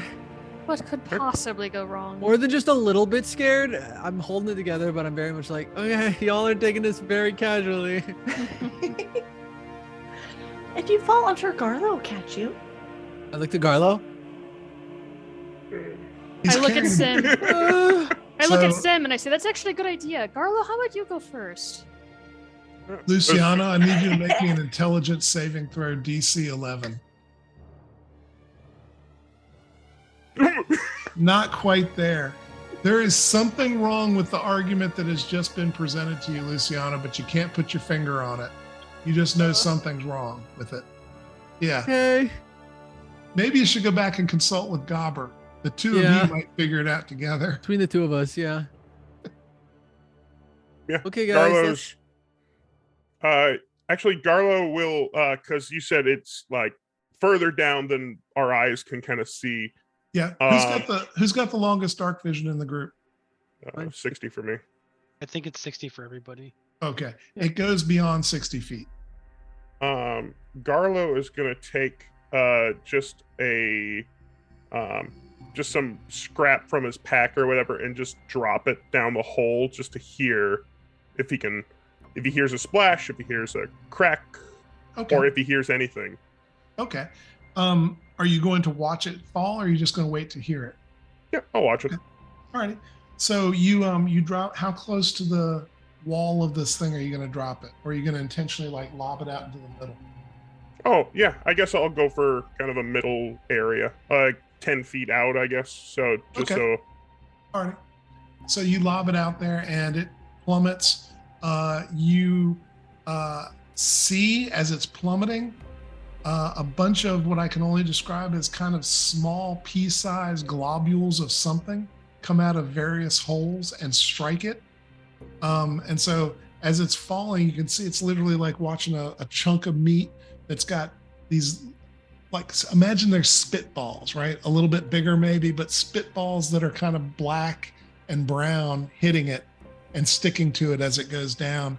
And then you hear at the end it hits, and I will need you to make me a intelligence roll to figure out how far down that was. Fair enough. DC is going to be 10.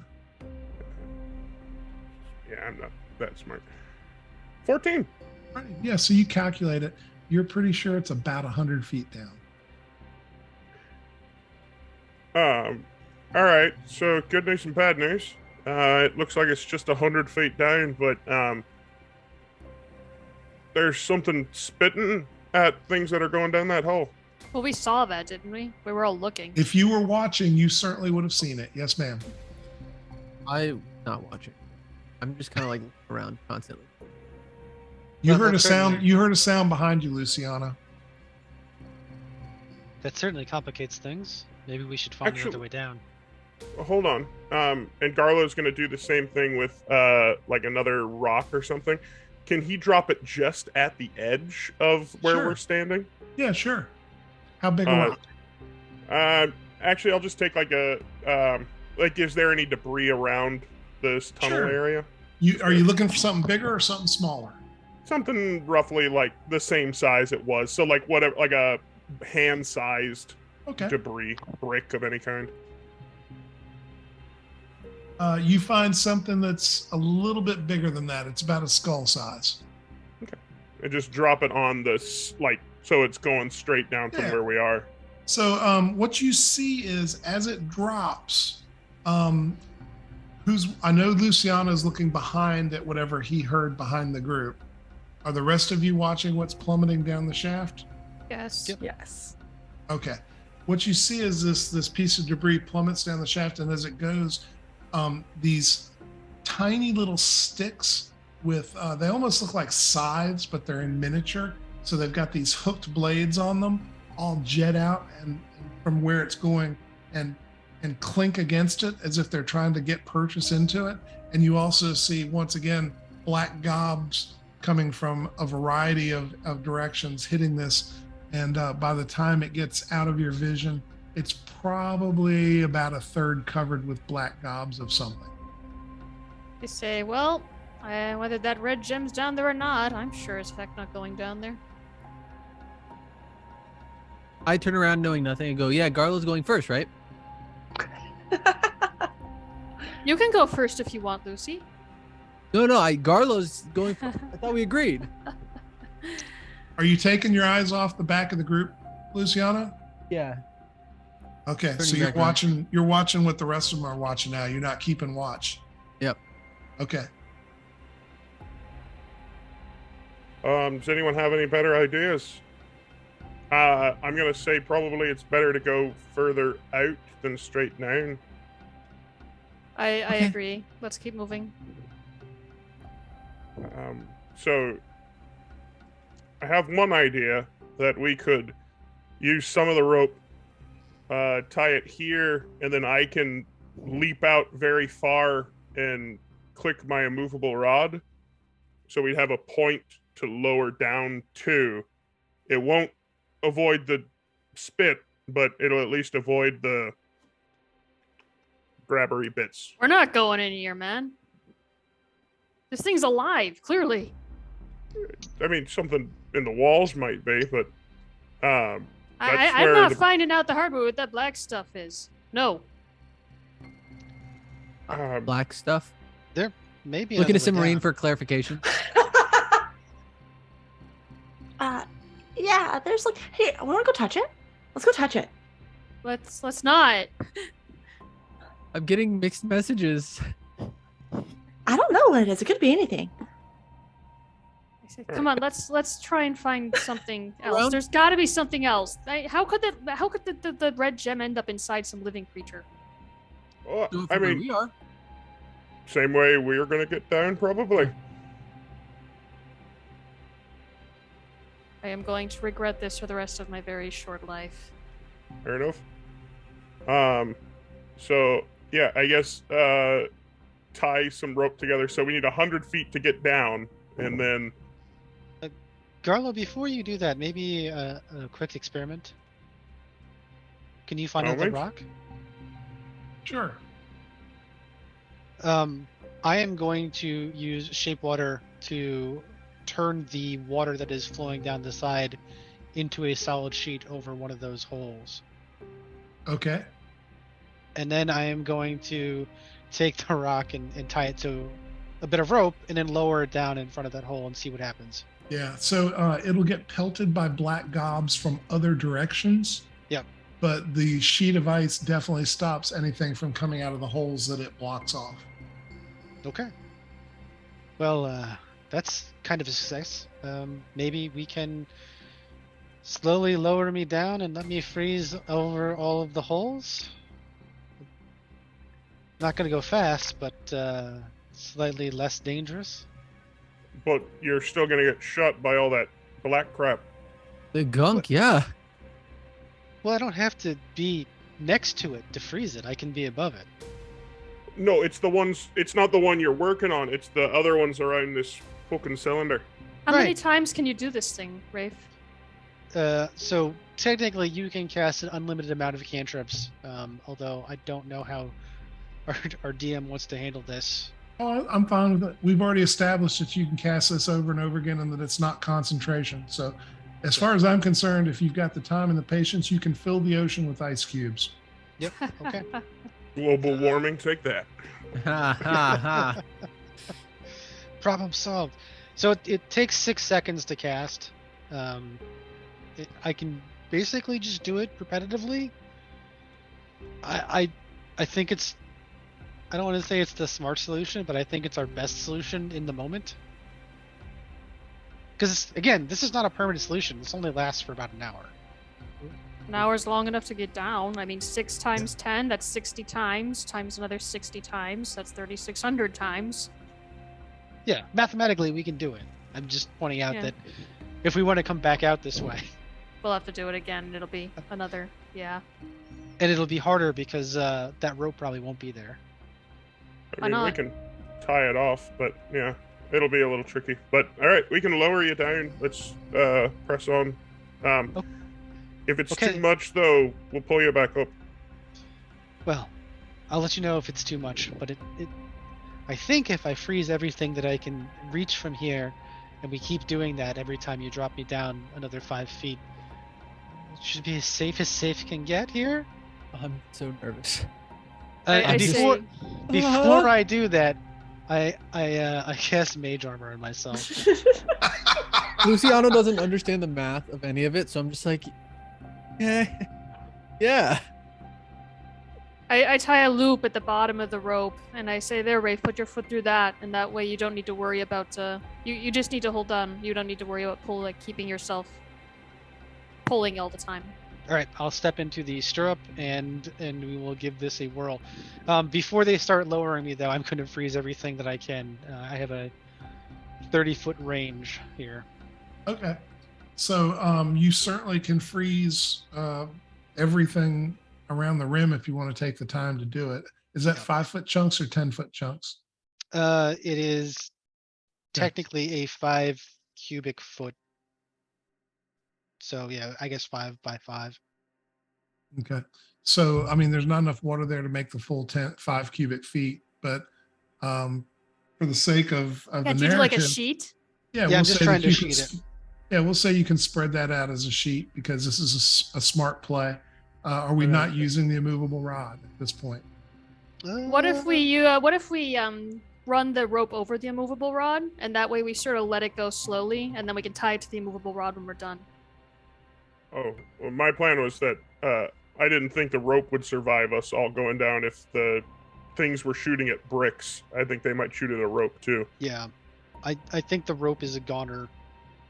We're just But- going to accept it's a loss. Mm. So Garlo is holding the rope. You could test for that. I mean, you could try it and see, right? Touch it. Touch the stuff. I guess we'll find out when Rafe's down there.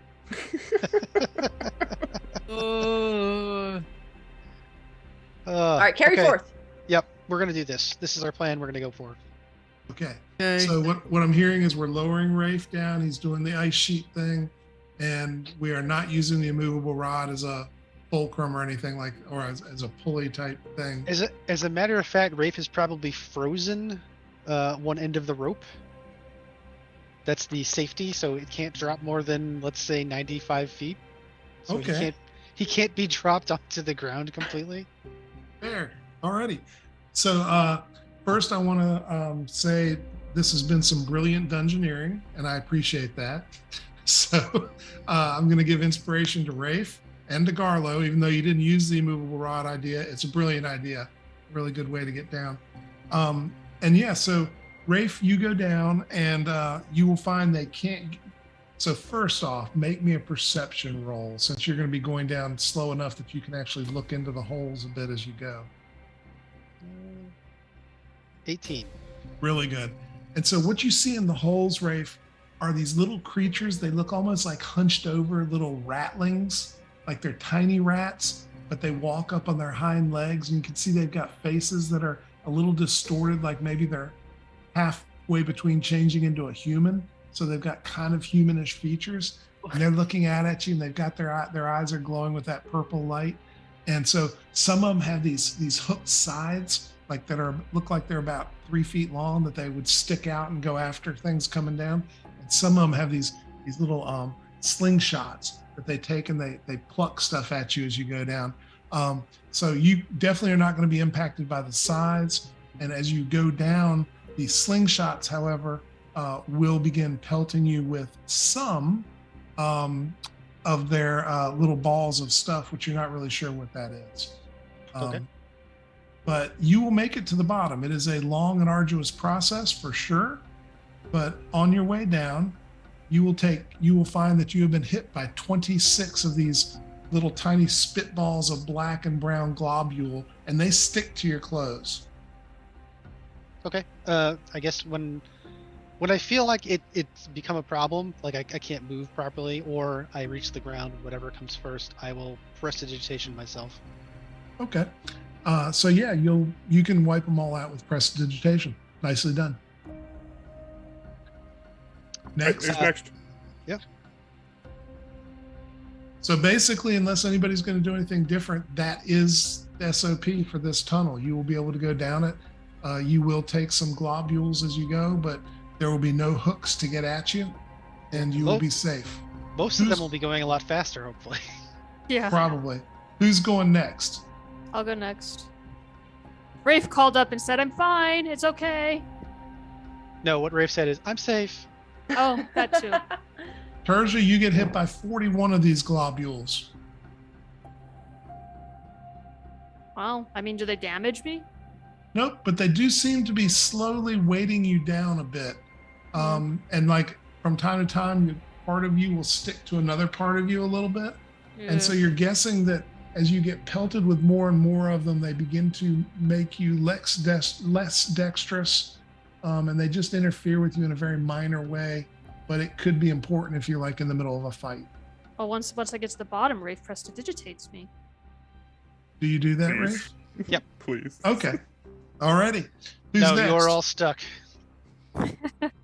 Who's next? Garlo's going to take last. So he's Alrighty. holding the rope. Lucy? Alrighty. Okay. And I just kind of Okay, look down. Lucy. I grab the going. Alrighty. So make me a perception roll, Luciano. Oh.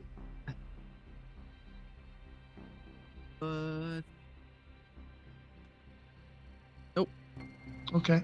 So you see eyes in the holes around you, staring out at you, but you can't really see what they are. And of course, this black stuff is hitting you from a variety of directions as you go, sticking to you.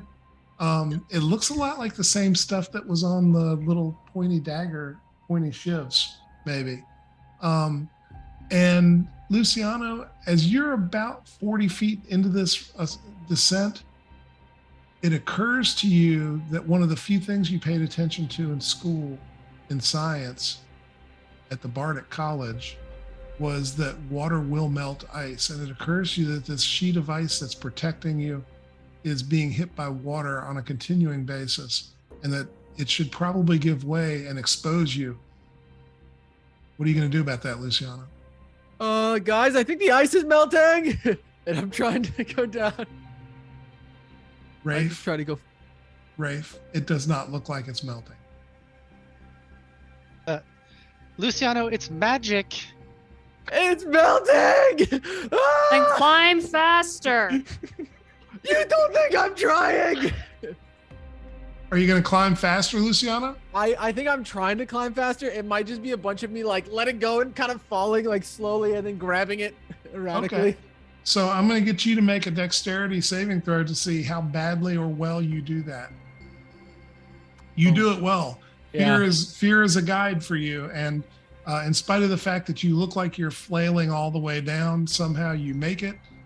You have, in fact, taken 53 of these globules on you, and you can feel them weighting you down a bit and sticking, like you just aren't as dexterous. And oh, that's gross. Yeah. 3 Oh, God. in your kazoo. Oh. No, I'm trying to. Why? The worst thing in the world.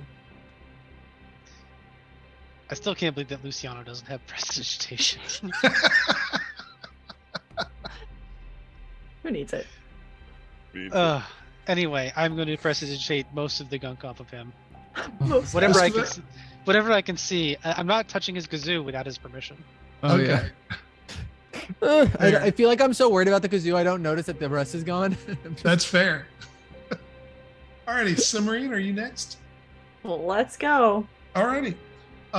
So you notice as you're going down, please make me a perception roll, Simmerine. Absolutely. Bye, Garlo. See you soon. What'd you roll? 19. Nice. So you see the creatures in these holes. Hi.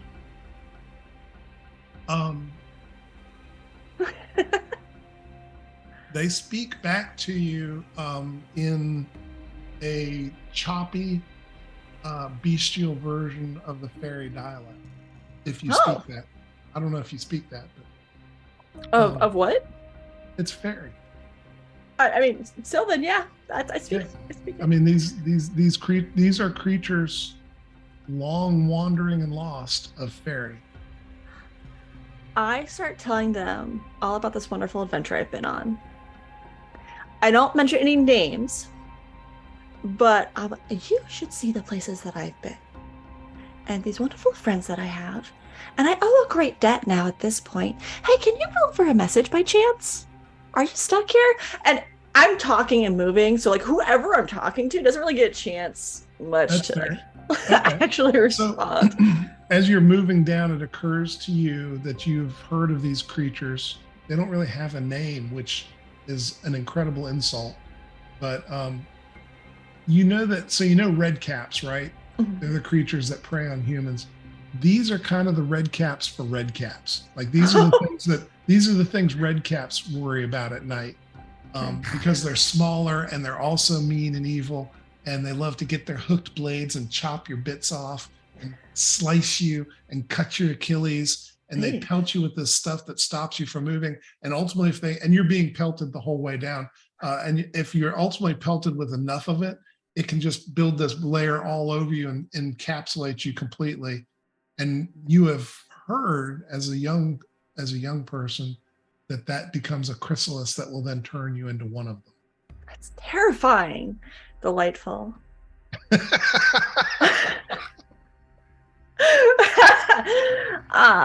Super fun. Maybe a little less eager to share stories then.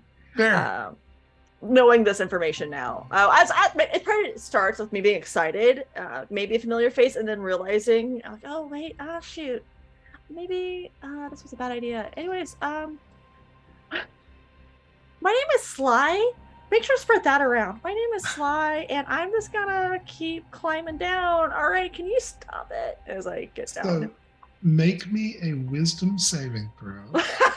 I want to see how well you keep your focus as you are moving down, telling stories, negotiating, etc. It's everything. It's everything I could have hoped for. By the time you finally hit the bottom, Simmerine, there is almost none of you that is uncovered by this stuff. Like you've got one eye and a bit of your mouth. Your hand doesn't have too much on it, but a lot of your body is completely encapsulated. And you're probably at that point terrified that, I mean, you know what you're terrified of. Get off! Knock. Stop shaking. It's a lot easier if you don't move. Still move some. 4 more globules hit you, Simmerine. I don't want to turn into one. turn into what? And I'm at this point starting to press the digit off. her. Oh, okay. Yeah, she's shaking, or was shaking, which makes it hard to cast magic that requires you to touch something. Fair. She looks horrified, Rafe. I mean, she looks probably as scared as you've seen her, maybe ever. Those are not friendly. They will. You can get into a chrysalis and turn into one of them, and they're bad. They're scary. The scary things are scared of them. Don't. They're humanoid rats. No, they're so much worse. Oh, okay. Garlo? Garlo, you heard Cimarine. I mean, she's 100 feet away, so you there's the distance, right? But you definitely heard her losing her shit towards the end of the ascent. I mean, she was out of control. Like a whole like literal descent into madness, and Garlo's Yeah, just like, absolutely. She just basically went 100 feet down into a loony bin. Yep. You would have also so- heard Lucy going crazy too, right? Yeah, I'm still crying yes. with my kazoo right now, trying to clean it off. Still crying. Just the sobs from the pit. The crying hasn't stopped. So Garlo's instinct is like, all right, this is probably a quicker is better sort of scenario. So he's gonna get ready to go. This ice lasts for an hour, right, Rafe? Yes. Stays frozen So, for an like, hour. The anchor point we have, all that's good. I'm just gonna like secure it around any sort of other like debris, like if there's a boulder or something to secure the knot. Yeah, but sure. So, but so before what I'm thinking, Garlo, if you've got one more rope, you could easily take one more rope and secure that rope to another rope to something, so that you've got the ice holding it in place as well as something else. Gotcha. Yeah, I'll do that. And then as I'm basically gonna like rappel down quickly Okay. with my calloused barbarian hands. But it occurs to me that we were so obsessed with looking down into the darkness that none of us really looked up. You are correct. Carlo's gonna look up at the top of this. As you look up, you see what appear to be maybe they're pods, as if perhaps spiders or something else. They're like white gray pods hanging from the ceiling, but the ceiling is a good 40 feet up. So Garlo looks up and immediately regrets it and just looking straight forward, just like no, nope. And just rappel down, just holding on to one behind his back with the other, and just alrighty. zip zip. Are you going for speed, Garlo, or are you being safe? I'm going for a little bit quicker on the descent. Okay. Alrighty. I don't want to be alone. Okay. Make me a dexterity based climbing check, or basically acrobatics. Ooh, that's a 6. That's not great. So you kind of Not lose great. control on your way down, and you are going to take a little bit of damage from that because you basically just don't come in on a controlled landing. You take 10 points of damage Fair enough. as the last 20 feet of the descent really kind of evades your ability to handle it correctly. But you're on the ground. And yeah, you've got a bunch of that stuff on you. You got about 40 of those globules all over you, but it was hard for them to really lay into you like they were everybody else because you were moving fast. Yeah, it's a full like superhero landing, but like a real person doing it. So it's immediately just like, my knees. There. But yeah. All right, we Rafe, should probably make this quick. Rafe, are you going to clean him off too? Yeah. Okay, cool. Alrighty. Thank you, Rafe.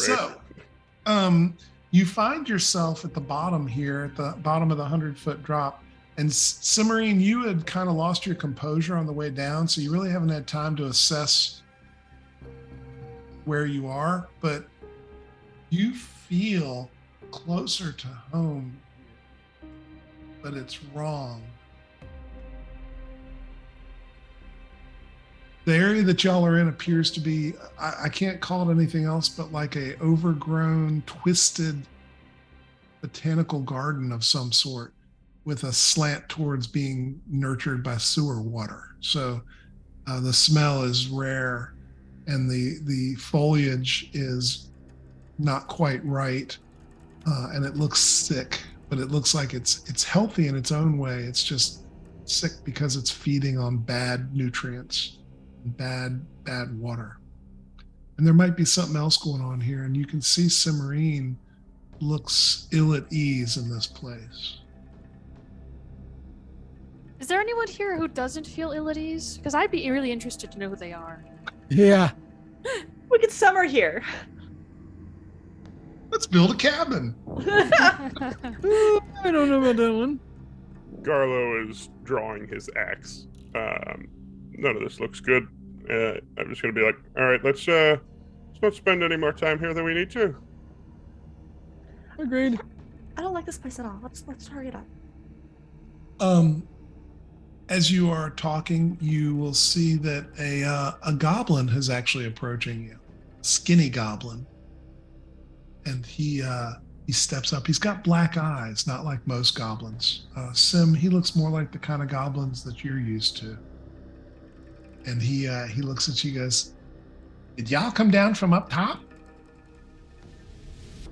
Yes. Are you here to see the mistress? Who is the mistress? Right. Yeah, we're here to see the mistress. She's here. She takes care of the garden. It's her garden. This is her place. Then we definitely Well- want to meet the mistress. Yep, we're here for the mistress. Love what she's done with it. It's very verdant, isn't it? And brown. Yeah. All right, follow me. I'll take you to her. It's not a very long walk. And so he waddles forward, leading you down a path that didn't really exist until he kind of gets to it. And then you see the greenery moving a bit to create Greenery or the path for you. brownery? Yeah, greenery and brownery. Okay. I wish I had a word for green brownery, but Flora. there you go. The plant life moves aside for him as he moves, and it keeps that path for you so that you can also follow him. And you travel in and out of what is clearly used to be normal sewers here, but has become overrun and overgrown and distorted by what is here now. And he takes you, you're guessing it's about a 5-minute walk. You're guessing it's about 200 or 300 feet. And as you're going, you see things that have thorns.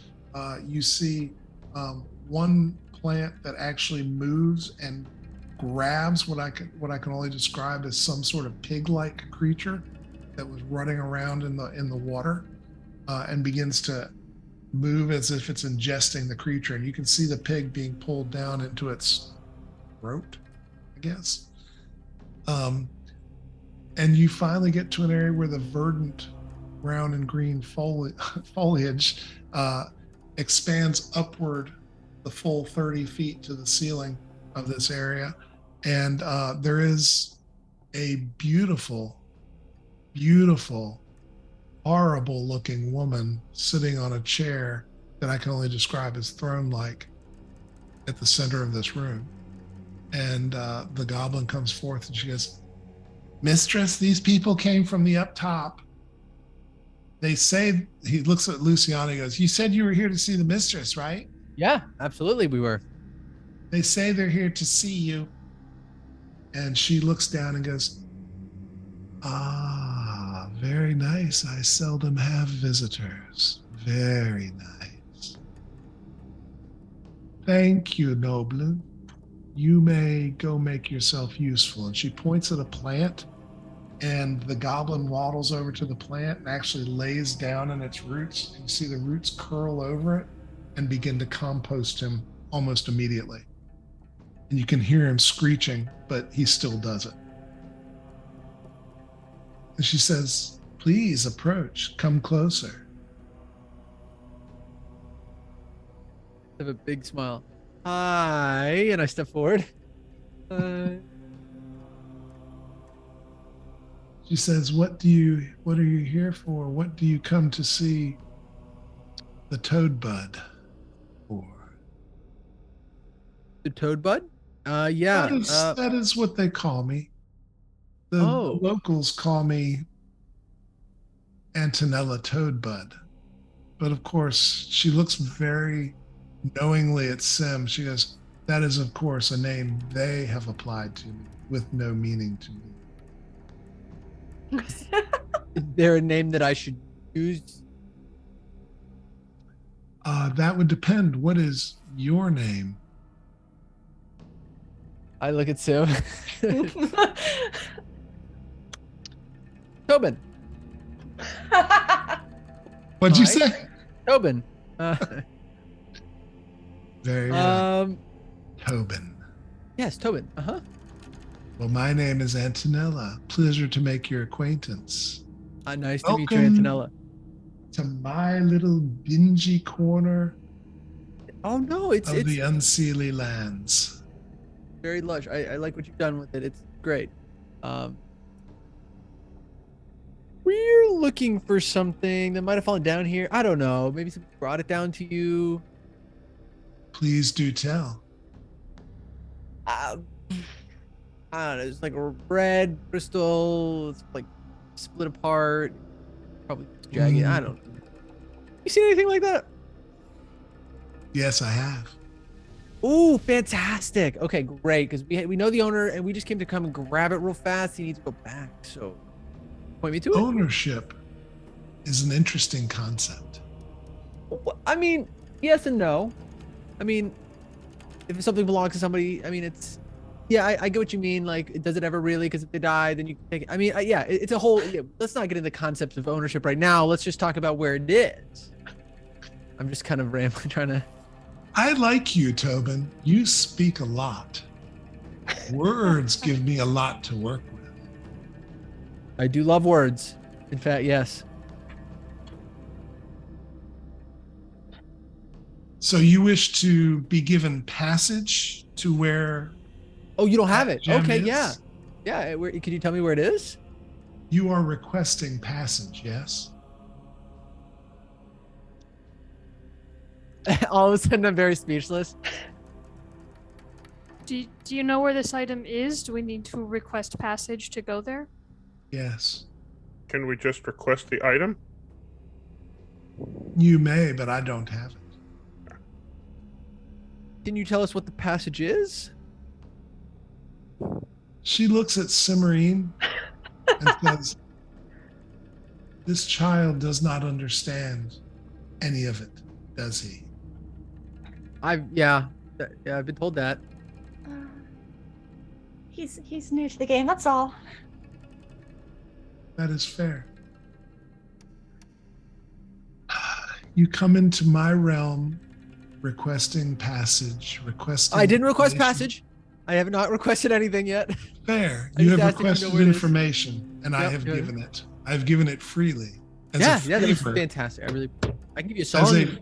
as a favor to you, Tobin. No! Oh! No. No! Sim, no! We want no gifts. We want no favors. Yeah, no. I never, it was never a favor. I just wanted to know if you happen to know. I was just seeking general information. I will offer you a sound in favor for the, or in trade for the information. No favors, just a trade. I will see you safe passage there through my realm, which is quite dangerous. She looks over at the goblin who is now almost fully composted. In exchange for one thing from each of you. You, of course, can talk amongst yourselves to decide who gives what, but it must be one from each of you.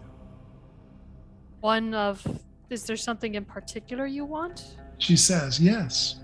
From one of you, I wish a name, a real name, one that has the taste of honey when it goes to my ears because I know it is real, not the false aliases like Tobin has given me. Well, From another of you, I wish a keepsake, something that has meaning to you.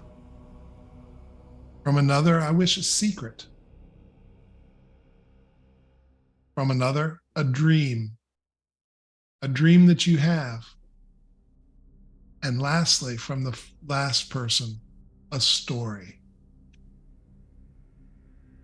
That is my wish.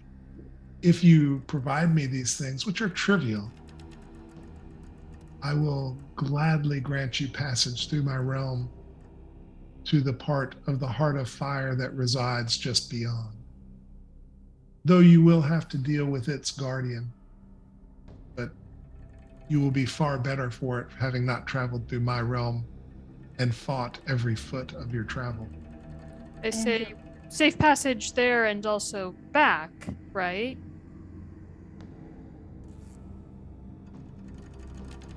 What do you think? She looks at Simmery and she goes, is that fair? I think it's fair since we're discussing it now. Granted, yes.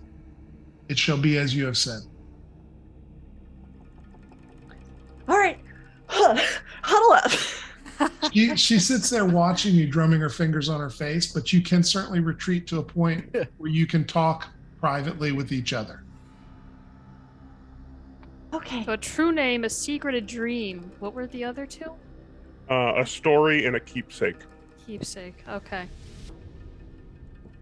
Lucy, I assume you have a story up your sleeve. Or are you not that kind of bard? I can make a story. I mean, yeah. Okay. It needs to mean something. So you want to have a story that means something. That's close to their heart. I mean, don't we all? Stories of family, stories of love and loss, that sort of thing. Ooh, I do have a story of love. Well, lust. Well, You should tell her about the time with James. I should. In excruciating detail. Adequate detail. Adequate detail. Enough to make it interesting. She won't expect Okay. that. Sure. Okay. Who has a keepsake? Sim, what do folks like that do with names? Nothing good. I was actually going to volunteer my own. Well, why don't you use Sly's? It's a true name, and you do have it. He gave it to you, remember? It is a name that I have, yes. Yes. I got the name covered. Don't worry about the name. Are you I'll sure you take- should have it out to different folks? Hmm? Are you sure you should have it out to different folks? Your name? I'm used to name games. We'll be fine. Don't worry about me. I'm used to name games. Let's worry about the keepsake and the dream and a secret. Those are all very, very important things. Then I'll share a dream with her. Oh, I'll take the secret. Yes, do you have a keepsake? I do. You could probably use the claw. That's what I was thinking Oh about. no! Don't get to have any souvenirs from this stupid trip. Is Look, it the a trip you Syrinscape want to stupid remember? shirt. That's exactly right. Souvenir acquired. Nope. Sorry. Quest item now. No, it's not. No, it's not. And it's gone. Okay. This is gonna be great. Hopefully we'll worry about the consequences here in a second. But I think this is good. This all feels good. This feels right. This feels like exactly what we're supposed to be doing. So, ta-da. Toad bud. She looks at you with interest. She goes, yes. What My would you like kindred. first? Oh, I'm happy to take whichever first. Let's go with that story first. Okay. Yes. And I will give a grand performance. Using my well, I don't know if I really want to use it. I don't think we need to go into all the details No. here.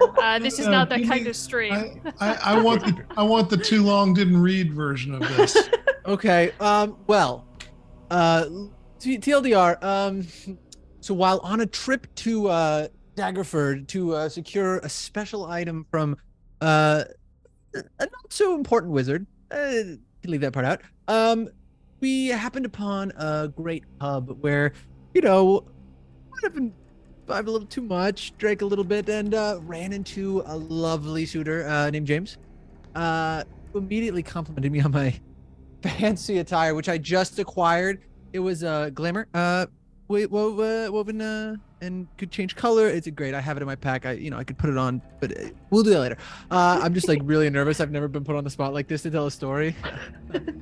And then and I go into the details about how he kind of came on to me. We courted. It was nice.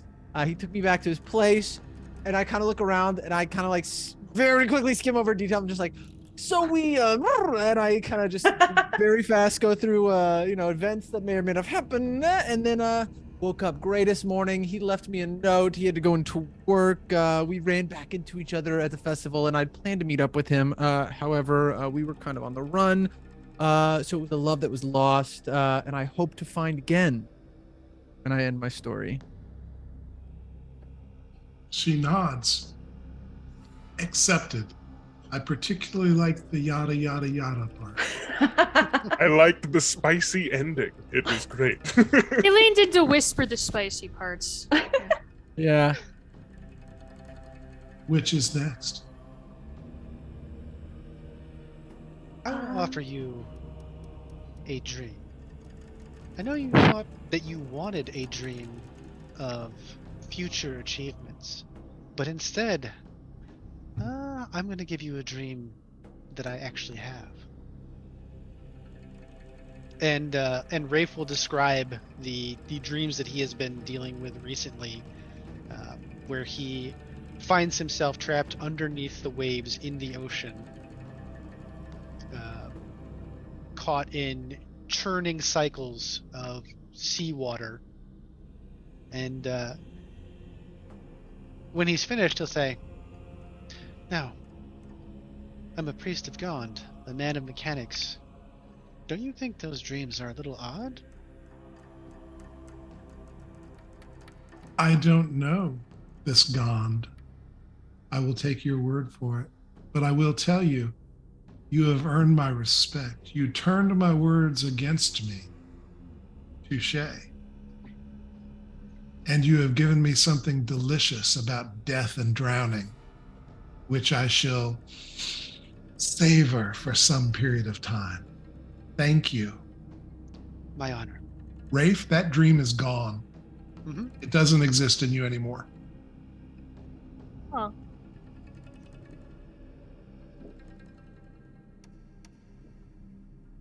Next. I can go next. Unless you want. Do you want to share that secret? Yeah, I'll go next. Although I'm a little worried now, out of character, because I don't want my character to forget her secret. So do I have to say it in front of everybody, or can I whisper it to the spider? Are you asking her? I'm asking you, as the DM. I can't tell you. I'm not her. Oh, I You say need to ask her. I say to her, do I have to tell everyone, or can I just tell you? You may come whisper it to me. Okay. I lean over and I whisper to her.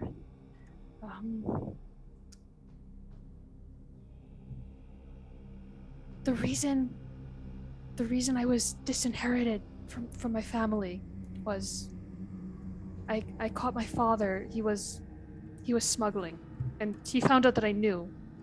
So he threw me out, and he smeared my reputation so no one would believe me when I told anyone.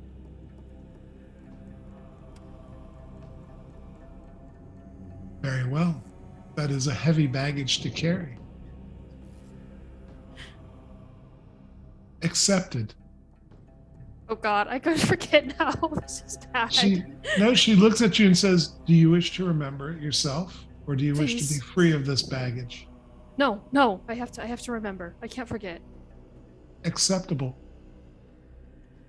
Clarification. Do I remember James? Hold on now. Yeah. You? So that is 3 of the 5. Who is next? Show us how it's done. I step forward. I look very proud of myself as I, toss my hair. All right. I will give you my real name. And He looks at you very curiously and arches an eyebrow. I am all ears. No, you're not. As I speak, all that comes out of my mouth is the sound of chirping birds. She would also hear chirping birds. My real name doesn't belong to me currently. So in its place is that sound. Okay. She looks at you. You can see she squints, and you can tell that she understands what you're doing. But she also nods and says, "Well played," and leans back and looks at Garlo. I go over to Rafe, and in the bag of holding, I pull out. I was talking about it on break, guys in the audience, that I was thinking about turning it into a cool grapple arm, but I grab the water lobster scorpion claw and I present it like a boon. I said, I have fought many foes since coming down here, and taken trophies from many, and have yet to keep one. This is the last trophy I have. She says, "Lay it down here near the throne, please." I lay it and kind of bow. I don't know how to do civilized. Accepted, Sir Gnome. She looks at you, though, Garlo, and says, "I find your story delicious and sad, which is delicious. I will give you in return for this item that you have given me, an item in return that may in some way placate your need and your feeling of loss." And she pulls a small package that has a ribbon on it. It's wrapped, and it's all in purple wrapping paper with a yellow ribbon on it. Feel free to open it when you leave this place. Not before, please. You turn Thank into a you. pillar of salt if you open it before you leave. Thank You you. are welcome. Your Majesty, sorry, don't know titles. Back away. Yeah. I am not a majesty. No, sir. She looks at you all and says, "You have done well. You have entertained me with the manner in which you have met the challenge. You have deceived me where it's appropriate. You have twisted my words as one might hope. This has been very entertaining to Antonella, and I appreciate that. I will now give you the passage you deserve and have asked for, as well as returning when you come back, if you come back. I cannot tell you about what you will face, but I will tell you to be ready. Have your wits about you." And she gestures at your group, and the plant life all kind of moves in on you and begins kind of grabbing you and begins moving you through the greenery very quickly in a line, like the 5 of you in single file line. So you're basically getting transported very quickly by these living plants. And they come to the edge of this area, and the greenery parts, and you see it is a hole in the sewer, a tunnel, and they each drop you at the tunnel entrance, and then they all step back and they all kind of wait in a circle for when you come back. And you are at the sewer tunnel. Good work, everybody. Let's just keep this party rolling, huh? You may need to explain more about what just happened later. That's fair. Also, Sim, what the hell am I supposed to do with this? I'm real scared about it. And holding this purple thing like a bomb. Well, just listen to what she says. Don't open it until you're out of here. It's a future us problem. Colonel. Future us. Okay, you know what? Never mind. Yep, it's future us. Alrighty. So you do see and smell smoke coming out of this sewer tunnel.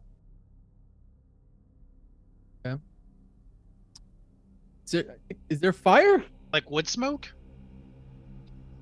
It has a smell of wood smoke as well as some other things probably burning. Maybe some light incense, maybe some like burlap and other textiles.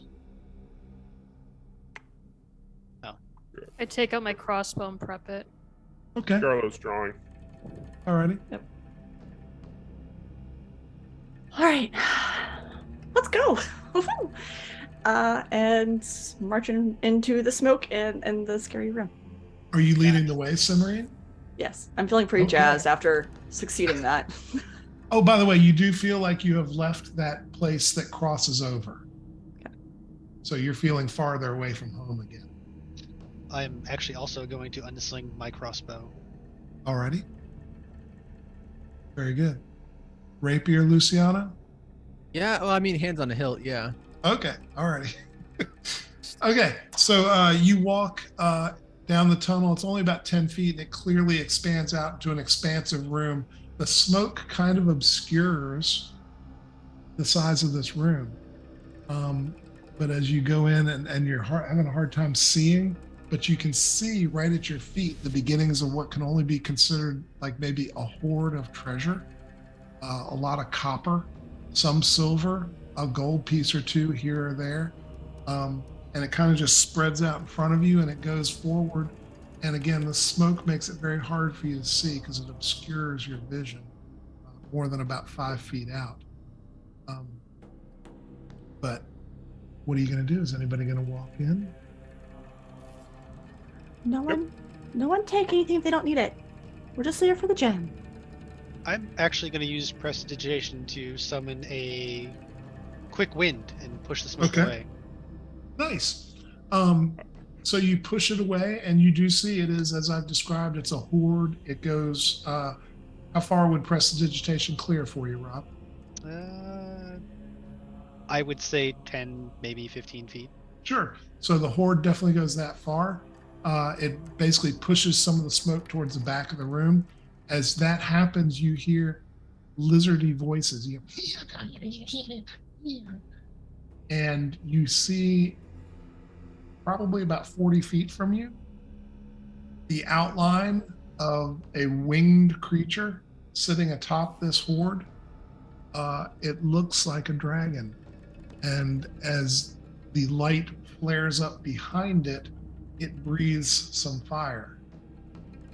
And you hear a voice that says, "What do you come for in my horde?" A red carnelian gem. Looks like a piece, 1 of 3.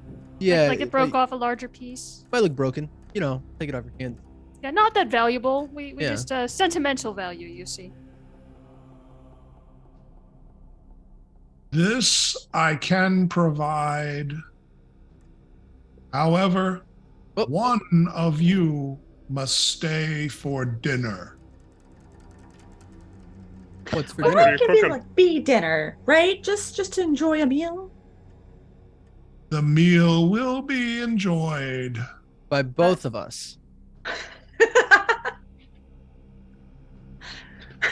You're definitely reading the room right, Cimarine and Luciana. Mm-hmm. And if we were to refuse such a kind offer, Perhaps you could come up with an alternate plan, one that involves everyone leaving the room alive. Refusal will mean we fight. Is there alternative besides dinner? ah, I could ah, provide ah. you a performance that you could use while you eat something, not from something that just walked in. I hold out the good berries and I say, I have these fantastic berries. They'll make you feel full for a whole day. Everybody that's not Luciano, please make me a perception roll. And I'm looking for a DC of 20 in this particular case. oh Ooh. damn! So close. Oh! Turja got it. Nice. So Ladies represent. Cimmerian and Terja, you both hear those chittering voices far away near the dragon, chattering. As so, like the dragon will say something, you'll say something back, and then you'll hear the chittering voices. They're far enough away you really can't make them out, but you can definitely hear creatures talking. They sound like kobolds because you've had a lot of experience with kobolds recently. Luciano, it says to your offer, it says, you may stay behind and perform. That would be acceptable. And then I could go back. You would go after that. I looked at everybody. I'm like, trust him. I whisper, it can't hurt to try. Worst comes to worst, we'll just fight him when he refuses to let you leave. Sure. No Yeah. deal making today. I think that's acceptable exchange.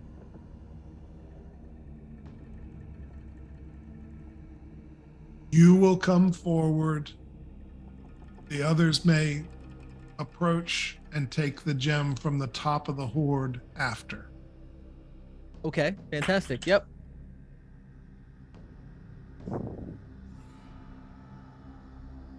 Step Are you forward. doing that? Yeah, I step forward. Yep. Okay. Go get the gem. It says farther. Okay. Luciano walks into the smoke out of view, and you continue to hear the dragon going farther. I'm just looking back and trying to see them. I whisper to the others, well, at least we don't have to worry about whether or not he'll scream if something happens. Luciano, as you're walking forward, you do see this horde continues, as I've described it, to be mostly copper, some silver, and very few gold. You do get to a point where you see what I can only describe as like a golden goblet laying off to the left as you're walking.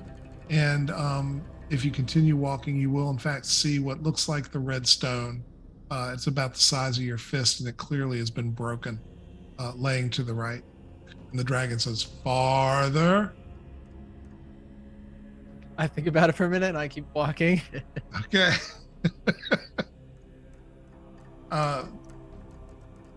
You can hear the dragon urging him on. Does anybody want to do anything? You think it's a trap?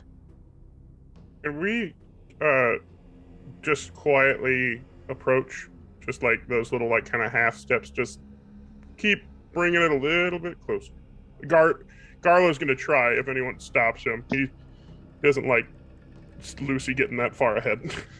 As Garlo is moving forward, I'm actually going to reach into my bag, grab one of the potions of greater healing, and hand it to Garlo, just in case. Smart move. Luciano, it continues to say farther. I'm And putting my kazoo around my neck and I'm continuing to walk forward. As you get closer, you can begin to see it closer, looming up over you, its wings and its head hanging down, looking at you. Fire comes out periodically, not like to envelop you, but just like you and I breathe, it makes fire, even when it's just breathing. Luciano, do you have animal handling as a skill, as a trained skill? Okay. Well, Oh, you've got it because of your jack of all trades, don't you? I mean, I have it. Is There. it because of jack of all trades? I think so. I mean, that would be acceptable for a bard.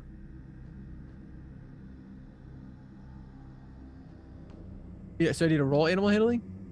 I do. Yeah, this is really a dragon. It is a fearsome dragon. You're probably shaking a little bit. Oh, I'm 100% shaking. And as you're getting closer to it, you now see also standing like to the side, left and right, a bunch of kobolds with spears, and they're in what I can only describe as what looks like some sort of ceremonial kobold armor, which honestly is more like tin can armor, but for them it's really great. And so they're pointing their spears towards the dragon and chittering as you come. Okay. Alrighty, continue moving.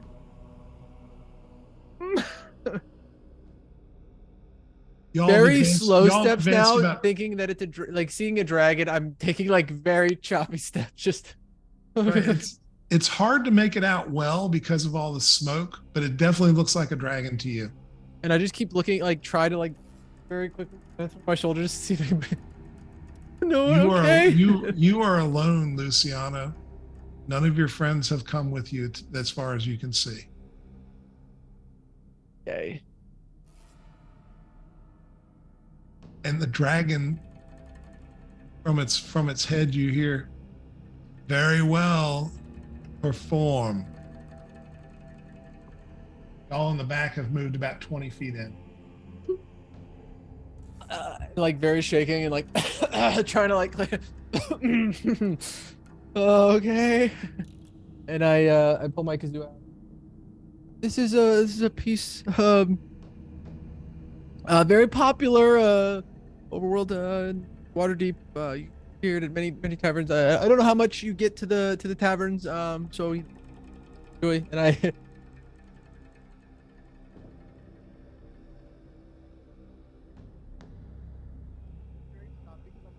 We can't hear Can't you. hear you.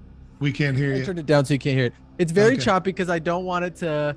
I'm like so just trying to not look at him, but Right. So make me a performance roll at disadvantage, please, because you are nervous as hell. oh yeah. Hardest audience you've ever played for, Lucy. Boom! I mean. Oh! Nice. Look at Natural you born go. performer, baby. So you still managed to squeak it out in spite of your nervousness. Yeah. And so as you finish, the voice of the dragon from above says, "Well done, you are acceptable." And the kobolds come in on you and begin to motion you forward towards the dragon. Come receive your reward. Oh dear. I'm very confused. I'm like the crystal. I'm like I could just pick it up on my way. I saw it on my way in. I could just pick it up on my way out. The kobolds will now attempt to overbear you and push you forward. Y'all are about 35 feet in. Does he let out a scream? We can't. It's the I don't dog. know. Do you, Luciano? What's that? Oh, as soon as they touch me and they're trying to pull me in. Oh god! Oh god! Okay. So Luciano, they are going to make basically what is an overbearing attack to try to just push you. Okay. You will get a resisted roll with athletics. Oh great. Okay. Well. They have because of the number of them, because there are about 6 of them doing this in concert, they will have a +3 to their roll. So they get a 5 total.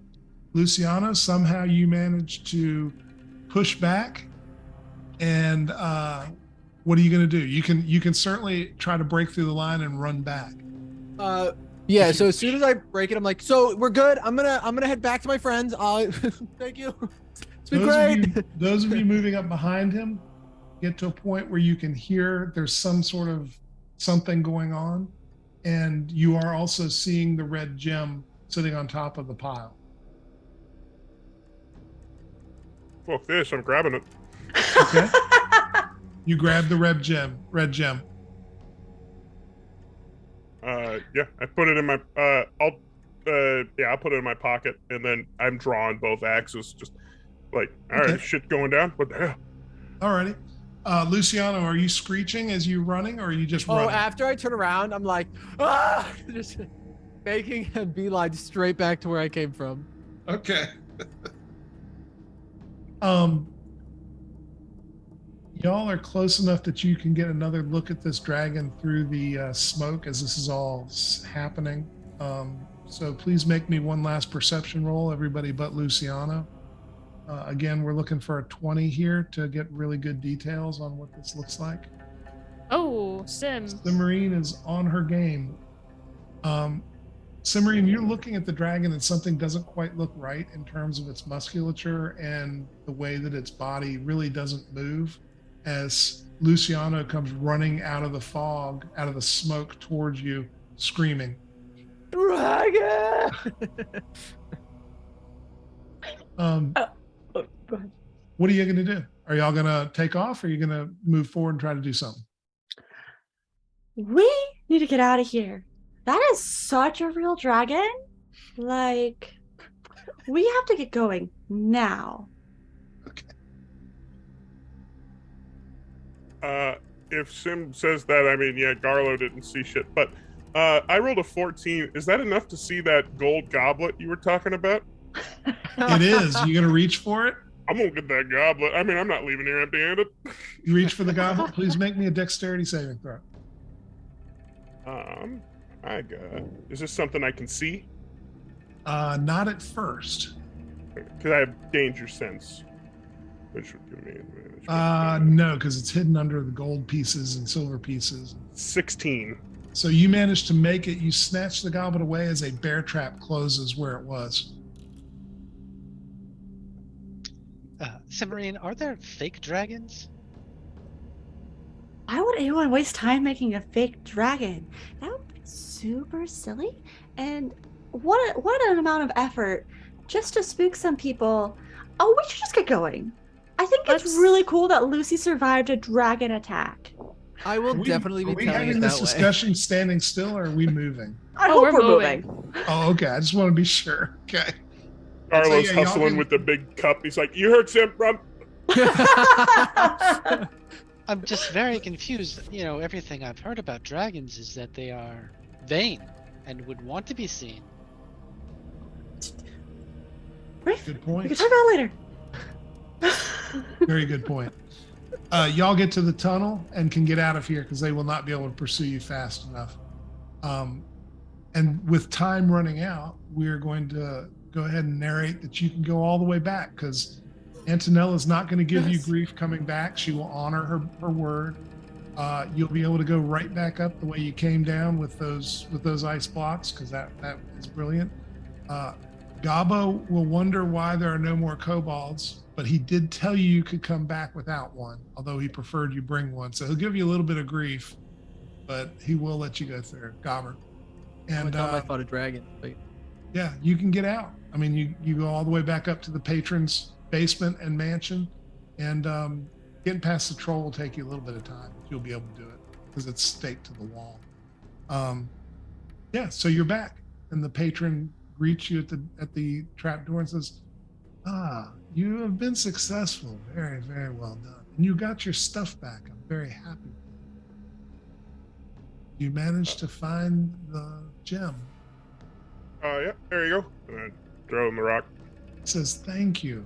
Now we have one more piece, and your service to me will be ended, and you will be free here in Waterdeep." You do notice he's changed clothes. He's dressed in a different color this time. He's even changed his hairstyle a little bit. It's like pulled back at this point. But that will be Garlo. One last piece of business. Are you going to open up your package? Ooh. Yeah, 100%. I think it's very much a like. I don't know if he's going to give us a spiel or something, but I'm going to not open it in a house. So I'll just Oh. like excuse myself and just like. He actually will give you the guest quarters upstairs at his place if you like. They're free, and he says that way you don't have to go back through the city, which apparently has been problematic. Yeah. So you going to open it in front of everybody else, or is this going to be a by yourself thing? I'll as we're in the room, I'm going to take it out and hold it and just be like, "If y'all want to be in here when I do it, by all Yes. means." So I'll give anyone a choice to leave the room if they don't want to get blown Okay. up. Who's going to leave? In for a copper and for a gold. Let's see. Okay, I like your attitude.